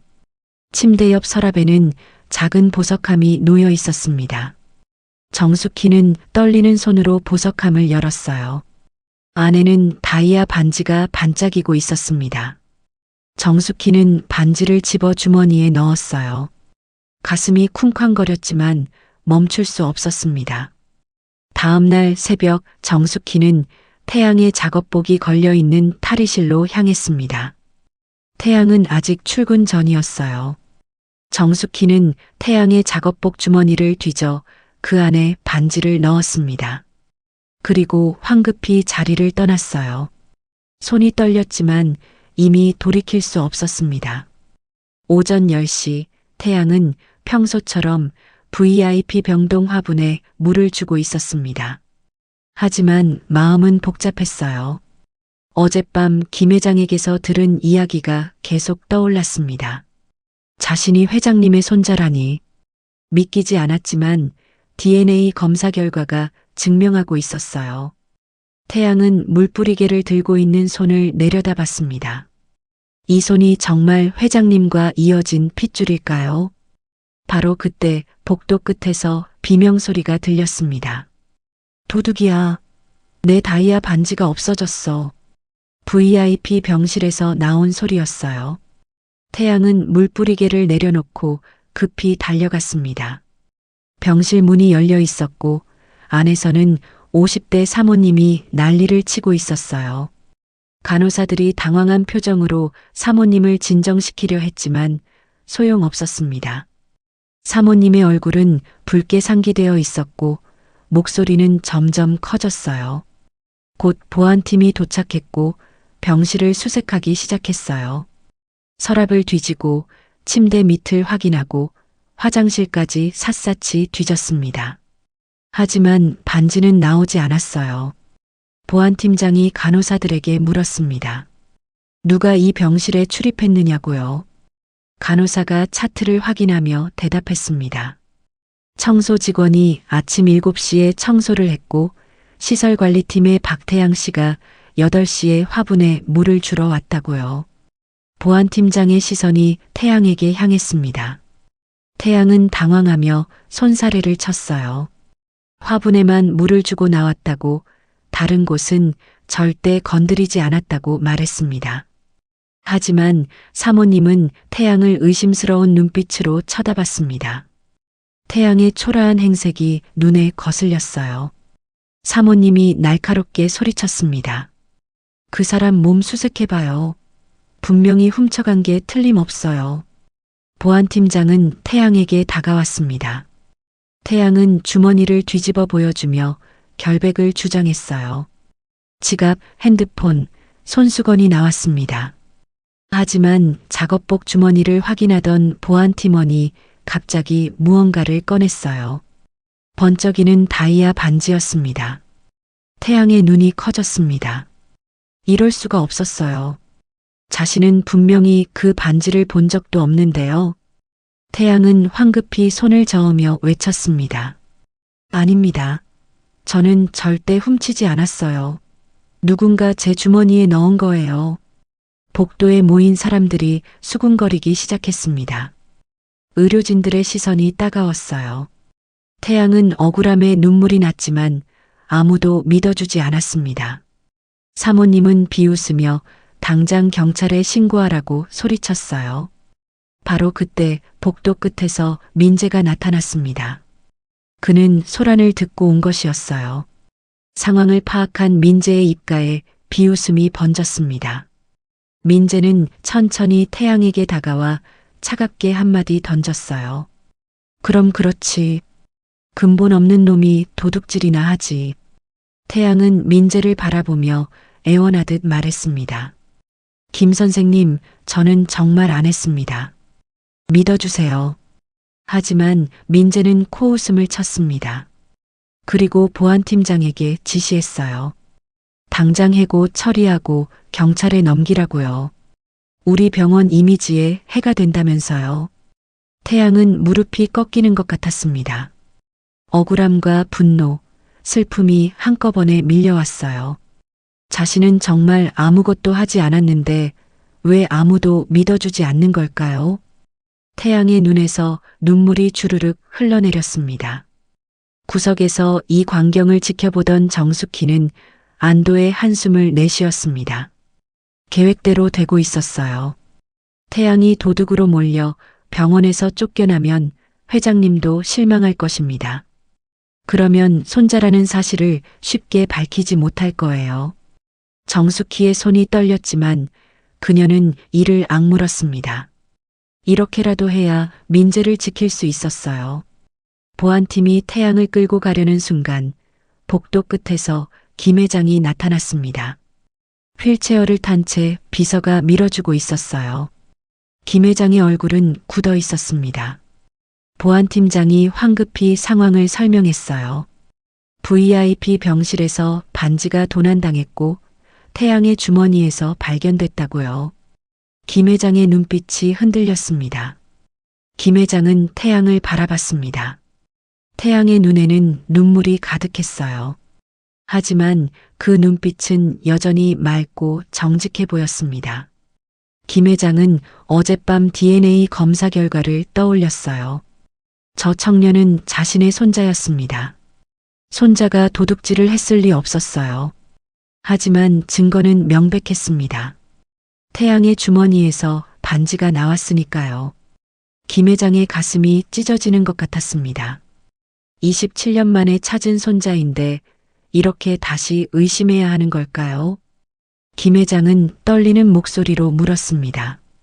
태양군, 자네가 정말 가져간 게 아니겠지? 태양은 고개를 저으며 울먹였습니다. 회장님, 저는 절대 안 했습니다. 맹세코 손대지 않았어요. 김 회장은 태양의 눈을 들여다봤습니다. 그 눈에는 거짓이 없었어요. 하지만 주변 사람들의 시선이 따가웠습니다. 사모님은 당장 경찰을 부르라고 난리였고 의료진들은 수군거렸어요. 김 회장은 괴로운 표정으로 입을 열었습니다. 일단 조사가 끝날 때까지 태양군은 출근 정지 처분을 내리겠네. 태양의 얼굴이 창백해졌습니다. 김 회장이 자신을 믿어주지 않는다는 사실이 가슴을 찔렀어요. 태양은 고개를 숙인 채 복도를 빠져나갔습니다. 뒤에서 들리는 수군거림이 귓가를 때렸어요. 역시 거지 출신은 믿을 수 없다는 말, 회장님이 너무 순진하다는 말들이 태양의 등을 찔렀습니다. 태양은 병원을 나와 비틀거리며 걸었습니다. 눈물이 멈추지 않았어요. 27년 동안 겪어온 고난보다 더 아팠습니다. 믿었던 사람에게 배신당한 기분이었어요. 어제까지만 해도 자신을 손자라고 안아주던 할아버지가 오늘은 자신을 의심하고 있었습니다. 태양은 거리를 걸으며 눈물을 닦았습니다. 하지만 눈물은 계속 흘러나왔어요. 한편 병원 구석에서 정숙희는 안도하며 미소 지었습니다. 계획은 성공했어요. 태양은 도둑으로 낙인 찍혀 병원에서 쫓겨났습니다. 정숙희는 떨리는 손을 주머니에 넣으며 속삭였습니다. 미안하다, 진짜 손자야. 하지만 넌 사라져야 해. 내 아들 민재를 위해서.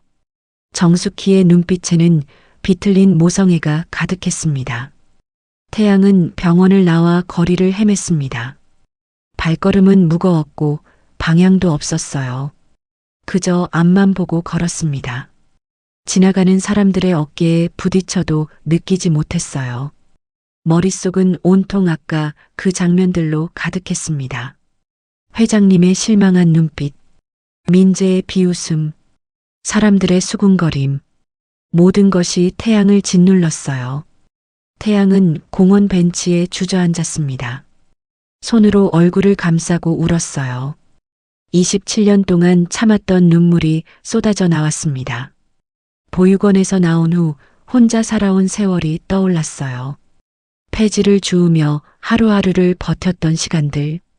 그 모든 고난 속에서도 태양은 희망을 잃지 않았습니다. 언젠가는 좋은 날이 올 거라고 믿었어요. 그런데 이렇게 끝나는 걸까요? 해가 저물어 갔습니다. 태양은 벤치에서 일어나 직원 숙소로 향했어요. 짐을 싸야 했습니다. 출근 정지라는 말은 결국 해고를 뜻하는 거였으니까요. 숙소 문을 열자 작은 방이 눈에 들어왔습니다. 일주일 전만 해도 이곳이 천국처럼 느껴졌는데 이제는 떠나야 했어요.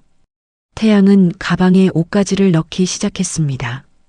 많지 않았어요. 작업복 2벌, 속옷 몇 장, 양말. 그게 전부였습니다. 태양은 서랍을 열어 보육원 원장님 사진을 꺼냈어요. 유일하게 소중한 물건이었습니다. 사진 속 원장님은 자애로운 미소를 짓고 있었습니다. 태양은 사진을 가슴에 안으며 중얼거렸어요.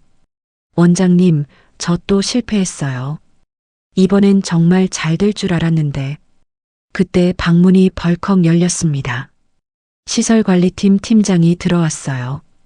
그의 표정은 착잡했습니다. 팀장은 태양의 짐가방을 보며 한숨을 내쉬었어요. 태양 씨, 정말 자네가 한 건가? 태양은 고개를 저었습니다. 하지만 말로는 설명할 수 없었어요. 증거가 자신의 주머니에서 나왔는데 누가 믿어주겠어요. 팀장은 태양의 어깨를 토닥였습니다. 난 자네를 믿네.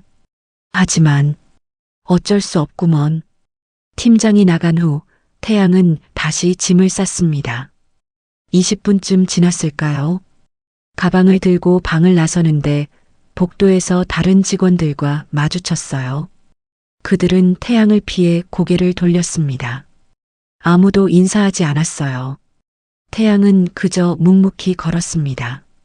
병원 정문을 나서는 순간 태양은 뒤를 돌아봤습니다. 거대한 해성병원 건물이 석양을 받아 빛나고 있었어요. 일주일 전 처음 이곳에 왔을 때의 설렘이 떠올랐습니다. 하지만 이제 그 꿈은 깨졌어요. 태양은 다시 반지하 단칸방으로 돌아갔습니다. 문을 열자 곰팡이 냄새가 코를 찔렀어요. 일주일 동안 비워뒀더니 습기가 더 심해진 것 같았습니다. 태양은 가방을 구석에 던지고 바닥에 주저앉았어요. 배가 고팠습니다. 아침부터 아무것도 먹지 못했어요. 하지만 냉장고는 텅 비어 있었습니다. 직원 식당에서 밥을 먹었기 때문에 장을 보지 않았거든요. 태양은 주머니를 뒤졌습니다. 1,000원짜리 동전 몇 개가 전부였어요. 태양은 천천히 일어나 밖으로 나갔습니다. 편의점에서 컵라면을 하나 샀어요. 900원이었습니다. 방으로 돌아와 라면을 끓였습니다. 뜨거운 물을 부어 3분을 기다렸어요. 그 3분이 참 길게 느껴졌습니다. 라면을 한 입 떠먹는데 눈물이 났습니다. 일주일 전만 해도 따뜻한 밥과 국을 먹었는데 다시 컵라면으로 돌아온 것이었어요.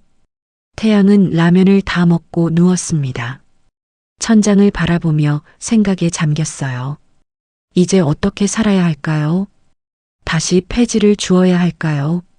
하지만 병원에서 도둑으로 몰린 사람을 누가 고용해 주겠어요? 소문은 빠르게 퍼질 것입니다. 태양은 절망감에 휩싸였어요. 한편 병원에서는 김 회장이 이사장실에 혼자 앉아 있었습니다. 책상 위에는 DNA 검사 결과지가 놓여 있었어요. 태양이 자신의 손자라는 명백한 증거였습니다. 하지만 그 손자가 도둑이라니. 김 회장은 믿을 수 없었어요. 김 회장은 비서를 불렀습니다. 비서가 들어오자 김 회장은 지시를 내렸어요. 오늘 사건의 CCTV를 모두 확인하라고요. 무언가 석연치 않은 구석이 있었습니다. 태양의 눈빛은 거짓말을 하는 사람의 눈이 아니었어요. 비서는 고개를 끄덕이고 나갔습니다. 김 회장은 다시 혼자 남았어요. 창밖을 바라보며 27년 전을 떠올렸습니다. 아들 부부를 잃고 손자마저 사라진 그날. 그 슬픔이 다시 밀려왔어요. 밤 8시 비서가 다시 이사장실로 왔습니다. 그의 손에는 태블릿이 들려 있었어요. 비서가 태블릿을 김 회장 앞에 놓으며 말했습니다. 회장님, 이상한 점을 발견했습니다. 비서는 새벽 5시에 CCTV 영상을 재생했습니다. 어두운 복도에 누군가 조심스럽게 걸어가고 있었어요. 청소부 복장을 한 사람이었습니다. 그 사람은 탈의실로 들어갔어요. 김 회장이 몸을 앞으로 기울였습니다. 화면을 자세히 들여다봤어요. 비서가 화면을 확대했습니다. 탈의실에서 나오는 사람의 얼굴이 보였어요. 정숙희였습니다. 김 회장의 눈빛이 날카로워졌습니다. 정숙희가 새벽 5시에 탈의실에서 무엇을 했을까요? 비서가 다음 영상을 보여줬습니다. 전날 밤 10시에 VIP 병동 복도였어요. 역시 정숙희가 사모님 병실로 들어가는 모습이 찍혀 있었습니다. 김 회장의 표정이 굳어졌습니다. 모든 퍼즐이 맞춰지기 시작했어요. 정숙희가 반지를 훔쳐서 태양의 주머니에 넣은 것이었습니다. 하지만 왜 그런 짓을 했을까요? 김 회장은 깊이 생각에 잠겼습니다. 정숙희는 27년 동안 이 병원에서 일했어요. 청소부 반장으로 성실하게 근무했습니다. 그런 사람이 왜 갑자기 이런 일을 벌였을까요? 그것도 하필 태양을 모함하기 위해서요. 김 회장의 머릿속에 한 가지 가능성이 떠올랐습니다. 정숙희가 무언가를 숨기고 있는 게 아닐까요? 태양과 관련된 무언가를요. 김 회장은 비서에게 지시했습니다. 정숙희의 과거를 조사해보게. 비서가 고개를 끄덕이고 나갔습니다. 김 회장은 다시 DNA 검사 결과지를 들여다봤어요. 태양은 분명 자신의 손자였습니다. 그리고 그 손자는 지금 어디선가 억울함에 울고 있을 거예요. 김 회장은 책상을 주먹으로 쳤습니다. 자신이 손자를 믿지 못했어요. 증거만 보고 판단했습니다. 김 회장의 눈에서 눈물이 흘러내렸어요. 27년 만에 찾은 손자를 자신의 손으로 다시 밀어낸 것이었습니다. 김 회장은 전화기를 집어들었습니다. 태양에게 전화를 걸어야 했어요. 하지만 손이 떨렸습니다. 뭐라고 말해야 할까요? 미안하다고 말하면 용서받을 수 있을까요? 한편 반지하 방에서 태양은 잠들지 못하고 있었습니다. 천장을 바라보며 눈물을 흘렸어요. 내일부터 다시 폐지를 주어야 했습니다. 하지만 그보다 더 아픈 것은 회장님에게 실망을 안겨줬다는 사실이었어요. 태양은 주머니에서 핸드폰을 꺼냈습니다. 혹시 회장님에게서 연락이 왔을까 싶어서요. 하지만 화면은 깜깜했습니다. 아무런 메시지도 전화도 없었어요. 태양은 핸드폰을 다시 주머니에 넣었습니다. 그날 밤 두 사람은 각자의 자리에서 잠들지 못했습니다. 한 사람은 억울함에, 다른 한 사람은 후회에 휩싸여 밤을 지새웠어요. 다음 날 아침 김 회장은 비서로부터 조사 결과를 받았습니다. 서류 한 장이 책상 위에 놓였어요. 김 회장은 떨리는 손으로 서류를 집어들었습니다. 정숙희, 27년 전 해성병원 산부인과 간호사로 근무했습니다. 그의 교통사고로 실려온 임산부를 담당했었어요. 바로 김 회장의 며느리였습니다. 김 회장의 손이 떨렸어요. 서류에는 더 충격적인 내용이 적혀 있었습니다. 정숙희는 며느리와 같은 날 아들을 출산했습니다. 그리고 그 직후 간호사 일을 그만두고 청소부로 전환했어요. 김 회장의 눈이 커졌습니다. 모든 퍼즐이 맞춰지기 시작했어요. 같은 날 태어난 두 아기. 한 명은 회장의 손자, 한 명은 간호사의 아들. 김 회장은 서류를 내려놓고 두 손으로 얼굴을 감쌌습니다. 정숙희가 아기들을 바꿔치기 한 것이었어요. 진짜 손자는 버려지고 정숙희의 아들이 회장의 손자 자리를 차지한 것입니다. 김 회장의 머릿속이 복잡해졌습니다. 그렇다면 민재는 누구란 말일까요? 27년 동안 손자라고 믿었던 그 아이가 가짜였단 말일까요? 김 회장은 책상을 주먹으로 쳤어요. 쿵 소리가 이사장실에 울렸습니다. 김 회장은 비서에게 지시했습니다. 민재의 DNA 검사를 하라고요. 비밀리에 아무도 모르게. 비서는 긴장한 표정으로 고개를 끄덕였습니다. 이 사실이 밝혀지면 병원 전체가 발칵 뒤집힐 거예요. 이틀 후 DNA 검사 결과가 나왔습니다. 민재와 김 회장은 혈연 관계가 아니었어요. 확률 0%, 완전히 남남이었습니다. 김 회장은 결과지를 받아든 채 의자에 주저앉았어요. 27년이 거짓이었습니다. 김 회장은 민재를 이사장실로 불렀습니다. 민재는 영문도 모른 채 들어왔어요. 그의 얼굴에는 여유로운 미소가 번져 있었습니다. 김 회장은 민재를 바라보며 마음이 복잡했어요. 이 청년을 27년 동안 손자로 키웠는데 이제 와서 가짜라니. 김 회장은 책상 위에 DNA 검사 결과지를 민재 앞으로 밀었습니다. 민재가 서류를 집어들었어요. 내용을 읽던 민재의 얼굴이 창백해졌습니다.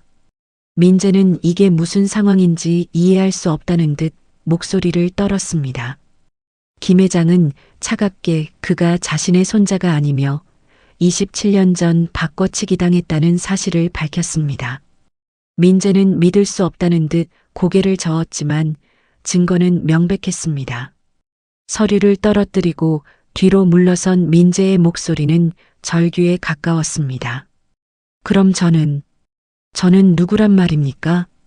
김 회장은 냉정하게 그의 친모가 정숙희 청소부이며 그녀가 두 아기를 바꿨다고 대답했습니다. 민재의 눈이 커졌습니다. 청소부 아줌마가 그 더럽고 냄새나는 청소부가 자신의 친엄마라는 사실에 민재는 비틀거리며 벽에 기댔습니다. 세상이 무너지는 것 같았습니다. 김 회장은 태양이 진짜 손자라는 것과 반지 사건 역시 정숙희가 꾸민 짓이라는 사실을 계속해서 말했습니다.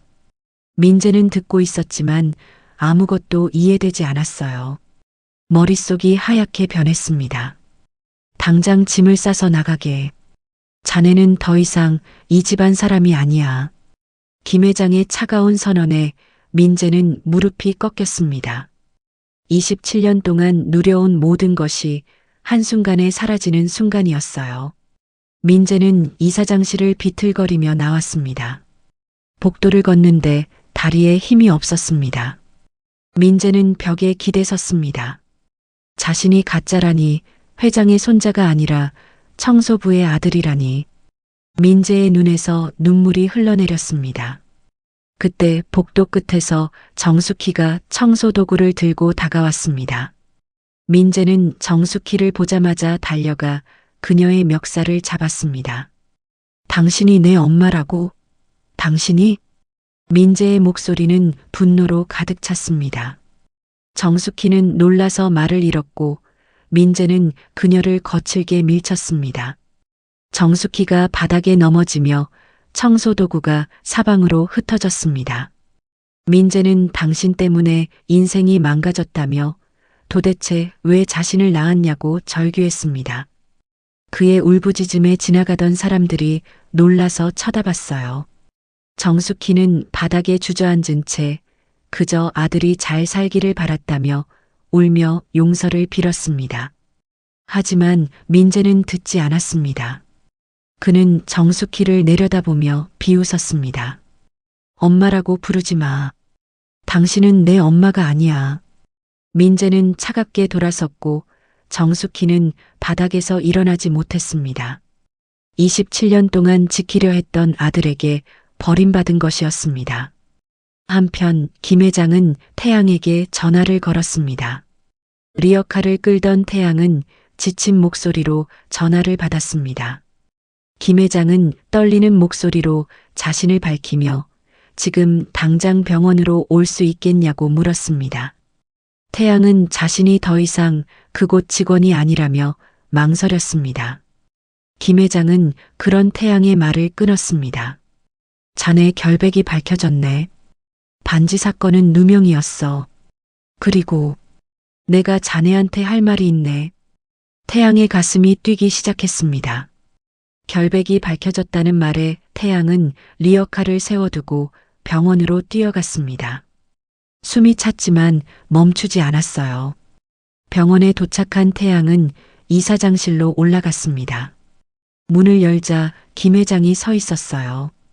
김 회장은 태양을 보자마자 걸어와 그를 끌어안았습니다. 미안하네, 태양군. 할아버지인 나마저 손자인 자네를 의심했어. 용서해 주겠나? 태양은 손자라는 말에 눈물이 났습니다. 김 회장은 모든 진실을 이야기했습니다. 정숙희의 바꿔치기, 민재가 가짜라는 사실, 그리고 태양이 자신의 진짜 손자라는 것. 태양은 믿을 수 없었지만 김 회장의 따뜻한 품이 모든 것을 말해주고 있었습니다. 두 사람은 27년 만에 재회였어요. 김 회장의 눈에서, 태양의 눈에서 눈물이 흘러내렸습니다. 일주일이 지났습니다. 김 회장은 병원 대회의실에 모든 임원들을 소집했어요. 중요한 발표가 있다고 했습니다. 회의실은 긴장감으로 가득했어요. 임원들은 수군거리며 자리에 앉았습니다. 김 회장이 단상에 올랐습니다. 그의 옆에는 태양이 서 있었어요. 깨끗한 정장을 입은 태양의 모습은 일주일 전과는 완전히 달랐습니다. 하지만 여전히 어색해 보였어요. 태양은 긴장한 채 손을 꼭 쥐고 있었습니다. 손바닥에 땀이 났어요. 김 회장이 마이크를 잡았습니다. 회의실이 조용해졌어요. 김 회장은 천천히 입을 열어 중대한 발표를 시작했습니다. 이 젊은이가 27년 전 잃어버린 자신의 손자라고요. DNA 검사로 확인된 진짜 혈육이라고 말했습니다. 회의실이 술렁거리기 시작했습니다. 임원들은 믿을 수 없다는 표정으로 서로를 쳐다봤어요. 누군가 손을 들고 질문했습니다. 그럼 김민재 선생님은 어떻게 되는 겁니까? 김 회장의 표정이 어두워졌습니다. 그는 민재가 자신의 손자가 아니었다고 바꿔치기 당한 것이었다고 설명했어요. 회의실이 다시 술렁거렸습니다. 충격적인 소식이었어요. 임원들의 얼굴에는 놀라움과 당황스러움이 뒤섞여 있었습니다. 김 회장은 손을 들어 조용히 시켰습니다. 그리고 계속 말했어요. 정숙희는 법적 조치를 취하고 있지만 민재에 대해서는 다르게 결정했다고요. 민재는 아무 잘못이 없는 피해자라고, 그래서 의사로서의 자격은 그대로 유지하도록 했다고 설명했습니다. 단지 집안의 상속권과 후계자 지위는 박탈되지만 병원에서는 계속 일할 수 있다고 덧붙였어요. 임원들은 고개를 끄덕였습니다. 합리적인 결정이라고 생각하는 것 같았어요. 김 회장은 마지막으로 태양을 혜성병원의 후계자로 키우겠다고 선언했습니다. 회의실에 박수 소리가 울렸지만 태양은 그 박수가 진심인지 의무인지 알 수 없었어요. 회의가 끝난 후 태양은 김 회장을 따라 회장실로 갔습니다. 넓은 회장실의 소파에 앉자 태양은 한숨을 내쉬었어요. 너무 많은 일이 일주일 사이에 벌어졌습니다. 태양의 어깨가 축 처져 있었어요. 김 회장이 태양의 어깨를 토닥이며 위로했습니다. 힘들겠지만 해낼 수 있다고, 자신의 핏줄이니까요. 김 회장은 태양을 위해 개인 비서를 배정했습니다. 30대 초반의 유능한 여성 비서였어요. 그녀는 태양에게 앞으로의 일정을 설명했습니다. 경영학 공부, 병원 업무 파악, 임원들과의 미팅. 태양의 머리가 복잡해졌어요. 메모장에 빼곡히 적힌 일정들을 보니 숨이 막혔습니다. 그날 저녁 태양은 김 회장의 저택으로 이사했습니다. 거대한 저택의 2층에 태양의 방이 마련됐어요. 100평은 좋게 되어 보이는 방이었습니다. 킹사이즈 침대, 넓은 책상, 옷장 가득 걸린 새 옷들. 모든 것이 낯설었어요. 태양은 침대에 앉아 주변을 둘러봤습니다. 일주일 전까지 살던 반지하 단칸방이 떠올랐어요. 곰팡이 냄새나던 그곳과 이곳은 완전히 다른 세상이었습니다. 태양은 가방에서 보육원 원장님 사진을 꺼냈어요. 사진의 모서리는 해지고 색이 발해 있었습니다. 사진 속 원장님은 여전히 자애로운 미소를 짓고 계셨습니다. 태양은 사진을 책상 위에 조심스럽게 놓으며 혼잣말을 했습니다. 이제 어떻게 해야 할지 모르겠다고요. 태양의 목소리는 떨렸습니다. 원장님이라면 뭐라고 말씀하셨을까요? 아마도 최선을 다하라고, 감사한 마음을 잊지 말라고 하셨을 거예요. 한편 병원 의국에서는 민재가 자신의 사물함을 정리하고 있었습니다. 개인 물건들을 박스에 담았어요. 의학 서적, 청진기, 가족 사진들. 아니, 이제는 가족이 아닌 사진들이었습니다. 민재는 김 회장과 함께 찍은 사진을 보며 입술을 깨물었어요. 동료 의사들이 민재를 피하며 지나갔습니다. 소문은 이미 병원 전체에 퍼졌어요. 민재가 회장의 진짜 손자가 아니라는 것, 바꿔치기 당했다는 것. 민재의 뒷모습을 보며 수군거리는 소리가 들렸습니다. 민재의 손이 떨렸지만 그는 애써 무시했어요. 민재는 박스를 들고 의국을 나왔습니다. 복도를 걷는데 모든 시선이 따가웠어요. 간호사들이 수군거렸고 환자들도 쳐다봤습니다. 민재는 고개를 들고 걸었어요. 비록 상속권은 없어졌지만 의사로서의 자격은 남아 있었습니다. 그것만으로도 감사해야 했어요. 휴게실에서 민재는 커피를 한 잔 뽑았습니다. 뜨거운 커피를 마시며 창밖을 바라봤어요. 저 멀리 회장 전용 주차장이 보였습니다. 민재는 이제 그곳에 차를 댈 수 없었어요. 일반 직원 주차장을 이용해야 했습니다. 작은 변화였지만 민재에게는 모든 것이 달라진 증거였어요. 민재의 핸드폰이 울렸습니다. 변호사였어요. 정숙희의 재판 일정을 알려주는 전화였습니다. 민재는 전화를 끊고 한숨을 내쉬었어요. 어머니, 아니, 친어머니 정숙희. 그녀는 지금 구치소에 있었습니다. 민재는 면회를 가야 할지 고민했어요. 그날 밤 김 회장의 저택 식탁에는 태양과 김 회장이 마주 앉아 있었습니다. 가정부가 차린 저녁상에는 갈비찜, 전복죽, 샐러드가 놓여 있었어요. 태양은 숟가락을 들고 망설였습니다. 은으로 만든 무거운 수저가 손에 익숙지 않았어요. 김 회장이 먼저 밥을 뜨며 편하게 먹으라고 말했습니다. 태양은 고개를 끄덕이고 조심스럽게 밥을 먹기 시작했어요. 갈비찜은 부드럽고 맛있었습니다. 하지만 목구멍으로 넘어가지 않았어요. 마음 한구석이 불편했습니다. 김 회장이 태양의 표정을 읽고 물었습니다. 민재가 걱정되나? 태양은 고개를 끄덕였습니다. 민재는 잘못이 없었어요. 그저 정숙희의 선택에 희생된 것뿐이었습니다. 김 회장은 한숨을 내쉬며 대답했어요. 나도 민재가 불쌍하네. 그래서 의사로 일할 수 있게 배려했지. 태양은 숟가락을 내려놓았습니다. 가슴이 답답했어요. 자신의 행복이 누군가의 불행 위에 세워진 것 같았습니다. 태양은 창밖을 바라봤어요. 어둠 속에서 정원의 나무들이 바람에 흔들리고 있었습니다. 그 모습이 지금의 자신 같았어요. 김 회장은 태양의 손을 잡았습니다. 따뜻한 손길이었어요. 김 회장이 위로하듯 말했습니다. 시간이 지나면 괜찮아질 거라고, 천천히 적응하면 된다고요. 태양은 고개를 끄덕였지만 눈에는 불안함이 가득했습니다. 그날 밤 태양은 침대에 누워 잠들지 못했습니다. 너무 푹신한 침대가 오히려 불편했어요. 반지하 방의 딱딱한 바닥이 그리웠습니다.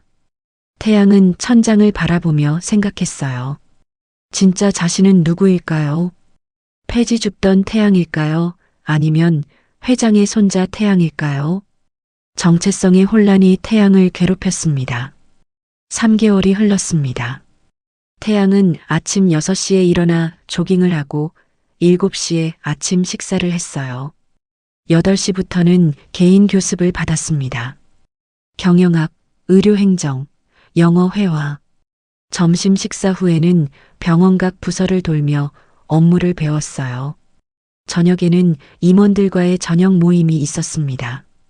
빡빡한 일정이었지만 태양은 열심히 따라갔습니다. 처음에는 모든 것이 낯설고 어려웠어요. 경영 용어는 외계어 같았고 임원들과의 대화는 긴장됐습니다. 하지만 시간이 지나며 조금씩 익숙해졌어요. 태양은 보육원 원장님이 가르쳐 주신 대로 최선을 다했습니다. 그날 오후 태양은 병원 응급실을 시찰하고 있었습니다. 비서가 옆에서 응급실 운영 현황을 설명했어요. 환자 수, 대기 시간, 의료진 배치. 태양은 열심히 메모하며 들었습니다. 바로 그때 응급실 문이 벌컥 열렸습니다. 들것에 실려온 환자가 있었어요. 교통사고 환자였습니다. 당직 의사가 달려왔어요. 민재였습니다. 3개월 만에 마주친 순간이었어요. 민재와 태양의 눈이 마주쳤습니다. 민재는 잠시 멈칫했지만 곧 환자에게 집중했어요. 그는 능숙하게 환자의 상태를 확인하고 지시를 내렸습니다. 간호사들이 민재의 지시에 따라 움직였어요. 민재의 손놀림은 정확했고 판단은 빨랐습니다. 태양은 그 모습을 지켜봤습니다. 민재는 훌륭한 의사였어요. 환자를 대하는 태도도 달라져 있었습니다. 3개월 전에 오만함은 사라지고 진심 어린 책임감이 느껴졌어요. 태양은 묘한 감정을 느꼈습니다. 응급처치가 끝나고 환자가 수술실로 옮겨졌습니다. 민재는 장갑을 벗으며 태양을 쳐다봤어요. 두 사람은 복도 한쪽으로 걸어갔습니다. 어색한 침묵이 흘렀어요. 민재가 먼저 입을 열었습니다. 잘 지내는 것 같다고 담담한 목소리로 말했어요. 태양은 고개를 끄덕이며 민재도 잘 지내는 것 같다고 아까 환자 대하는 모습이 정말 훌륭했다고 대답했습니다. 민재의 입가에 쓴웃음이 번졌습니다. 이제 의사로서의 실력밖에 남지 않았다고 그것만이 자신이 가진 전부라고 말했어요. 태양은 가슴이 아팠습니다. 민재의 말에는 자조가 섞여 있었어요. 하지만 동시에 새로운 각오도 느껴졌습니다. 민재가 계속 말을 이었습니다. 처음에는 모든 것을 원망했지만 이제는 안다고요. 이게 자신의 자리라는 걸. 태양은 민재의 눈을 들여다봤습니다. 그 눈에는 더 이상 분노가 없었어요. 대신 담담한 수용이 있었습니다. 태양도 자신 역시 처음엔 혼란스러웠다고 자신이 여기 있어도 되는 건지 고민했다고 말했어요. 민재는 고개를 끄덕였습니다. 두 사람은 서로를 이해하고 있었어요. 각자의 자리에서 각자의 삶을 살아가는 것. 그것이 지금 할 수 있는 최선이었습니다. 민재가 손을 내밀며 말했습니다. 앞으로 병원에서 자주 마주칠 텐데 그때마다 어색하긴 싫습니다. 악수 한번 하시죠. 태양은 민재의 손을 잡았습니다. 두 사람의 악수는 단단했어요. 서로에 대한 원망을 내려놓는 순간이었습니다. 그날 저녁 김 회장은 태양을 서재로 불렀습니다. 서재에는 김 회장 혼자 앉아 있었어요. 책상 위에는 서류 한 뭉치가 놓여 있었습니다. 김 회장이 태양을 앉게 하고 서류를 그 앞으로 밀었습니다. 정숙희의 판결문이라고 오늘 선고가 있었다고 말했어요. 태양은 서류를 집어들었습니다. 정숙희는 아기 바꿔치기와 절도 혐의로 징역 2년을 선고받았어요. 집행유예 3년이 붙었습니다. 태양은 서류를 내려놓았어요. 김 회장이 말을 이었습니다. 정숙희는 반성하고 있다고 민재에게 사죄하고 싶어 한다고요. 태양은 잠시 생각에 잠겼습니다.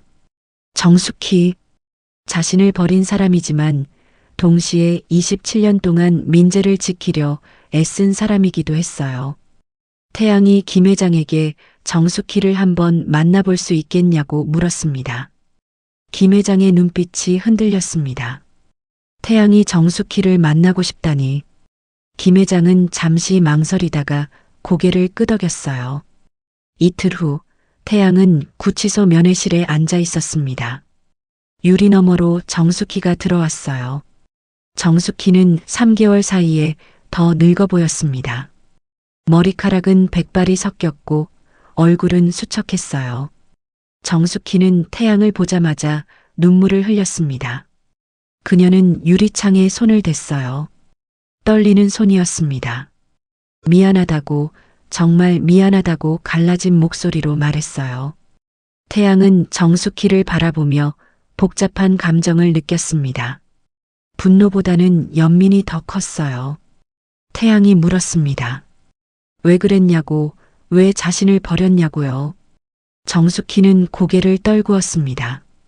한참을 그렇게 있다가 정숙희가 입을 열었어요.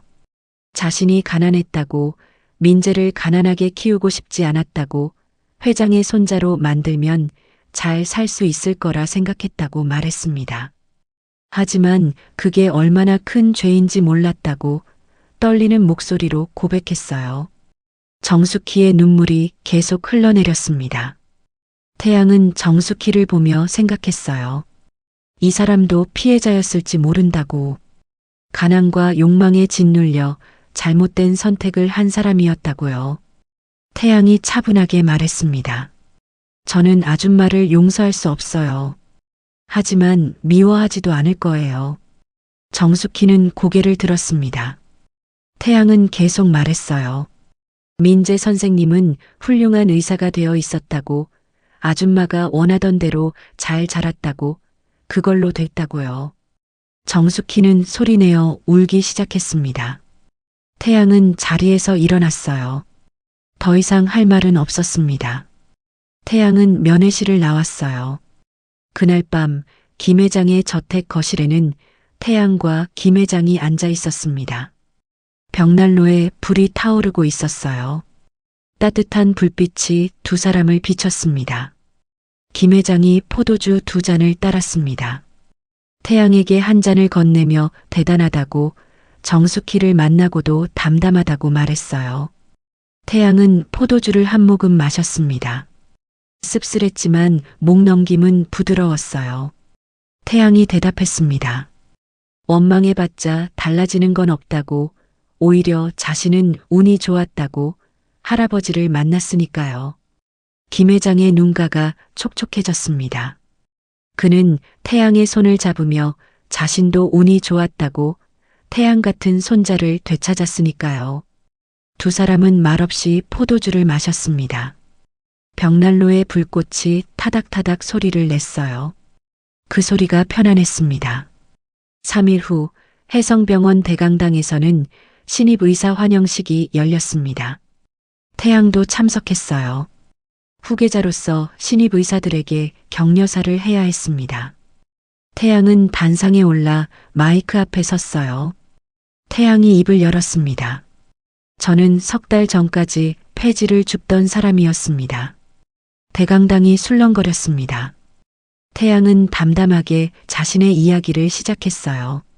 보육원에서 자란 이야기, 폐지를 주우며 살았던 이야기, 그리고 할아버지를 만난 이야기. 신입 의사들은 숨죽이며 들었습니다. 태양은 그들에게 당부했어요. 의사로서 생명을 살리는 사람들이니 초심을 잃지 말라고, 자신도 이 자리에서 배우며 성장하겠다고요. 태양의 말이 끝나자 박수가 터져 나왔습니다. 진심 어린 박수였어요.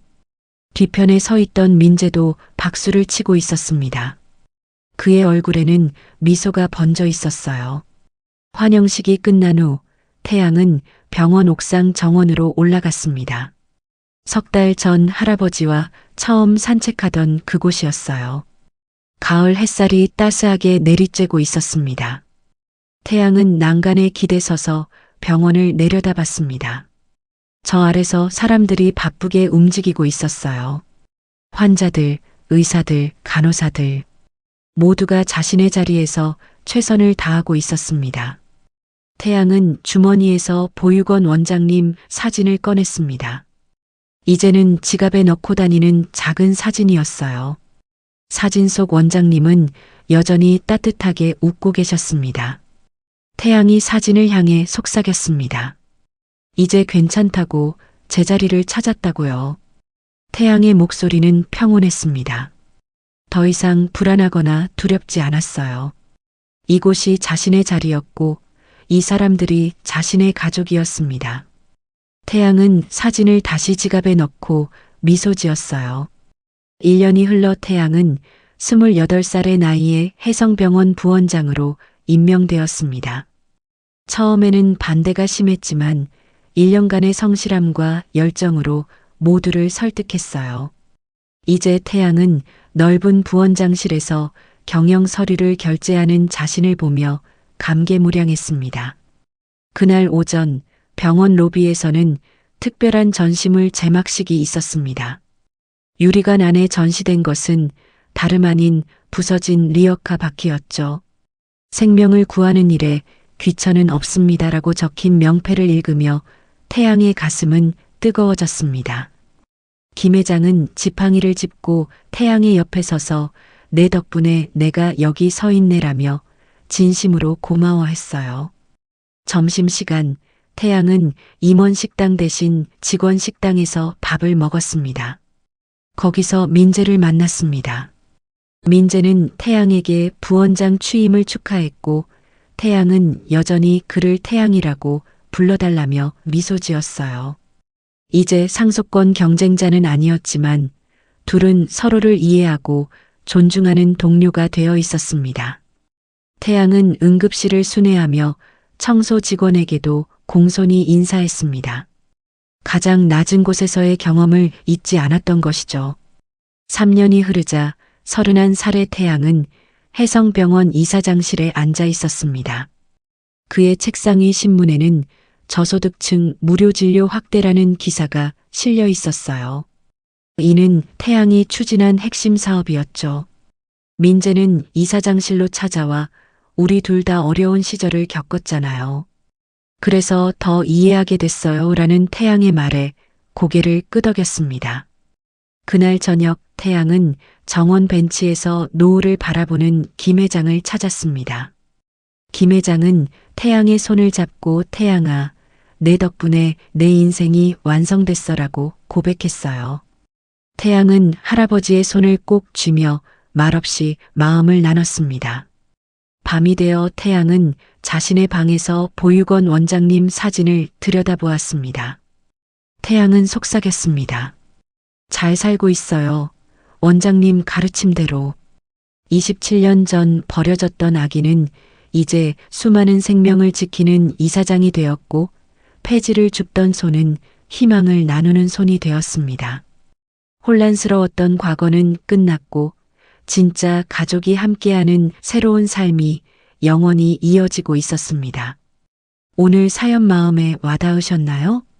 재미있게 들으셨다면 주변에도 공유해 주시고 어디에서 함께 해주셨는지 댓글로 남겨주세요.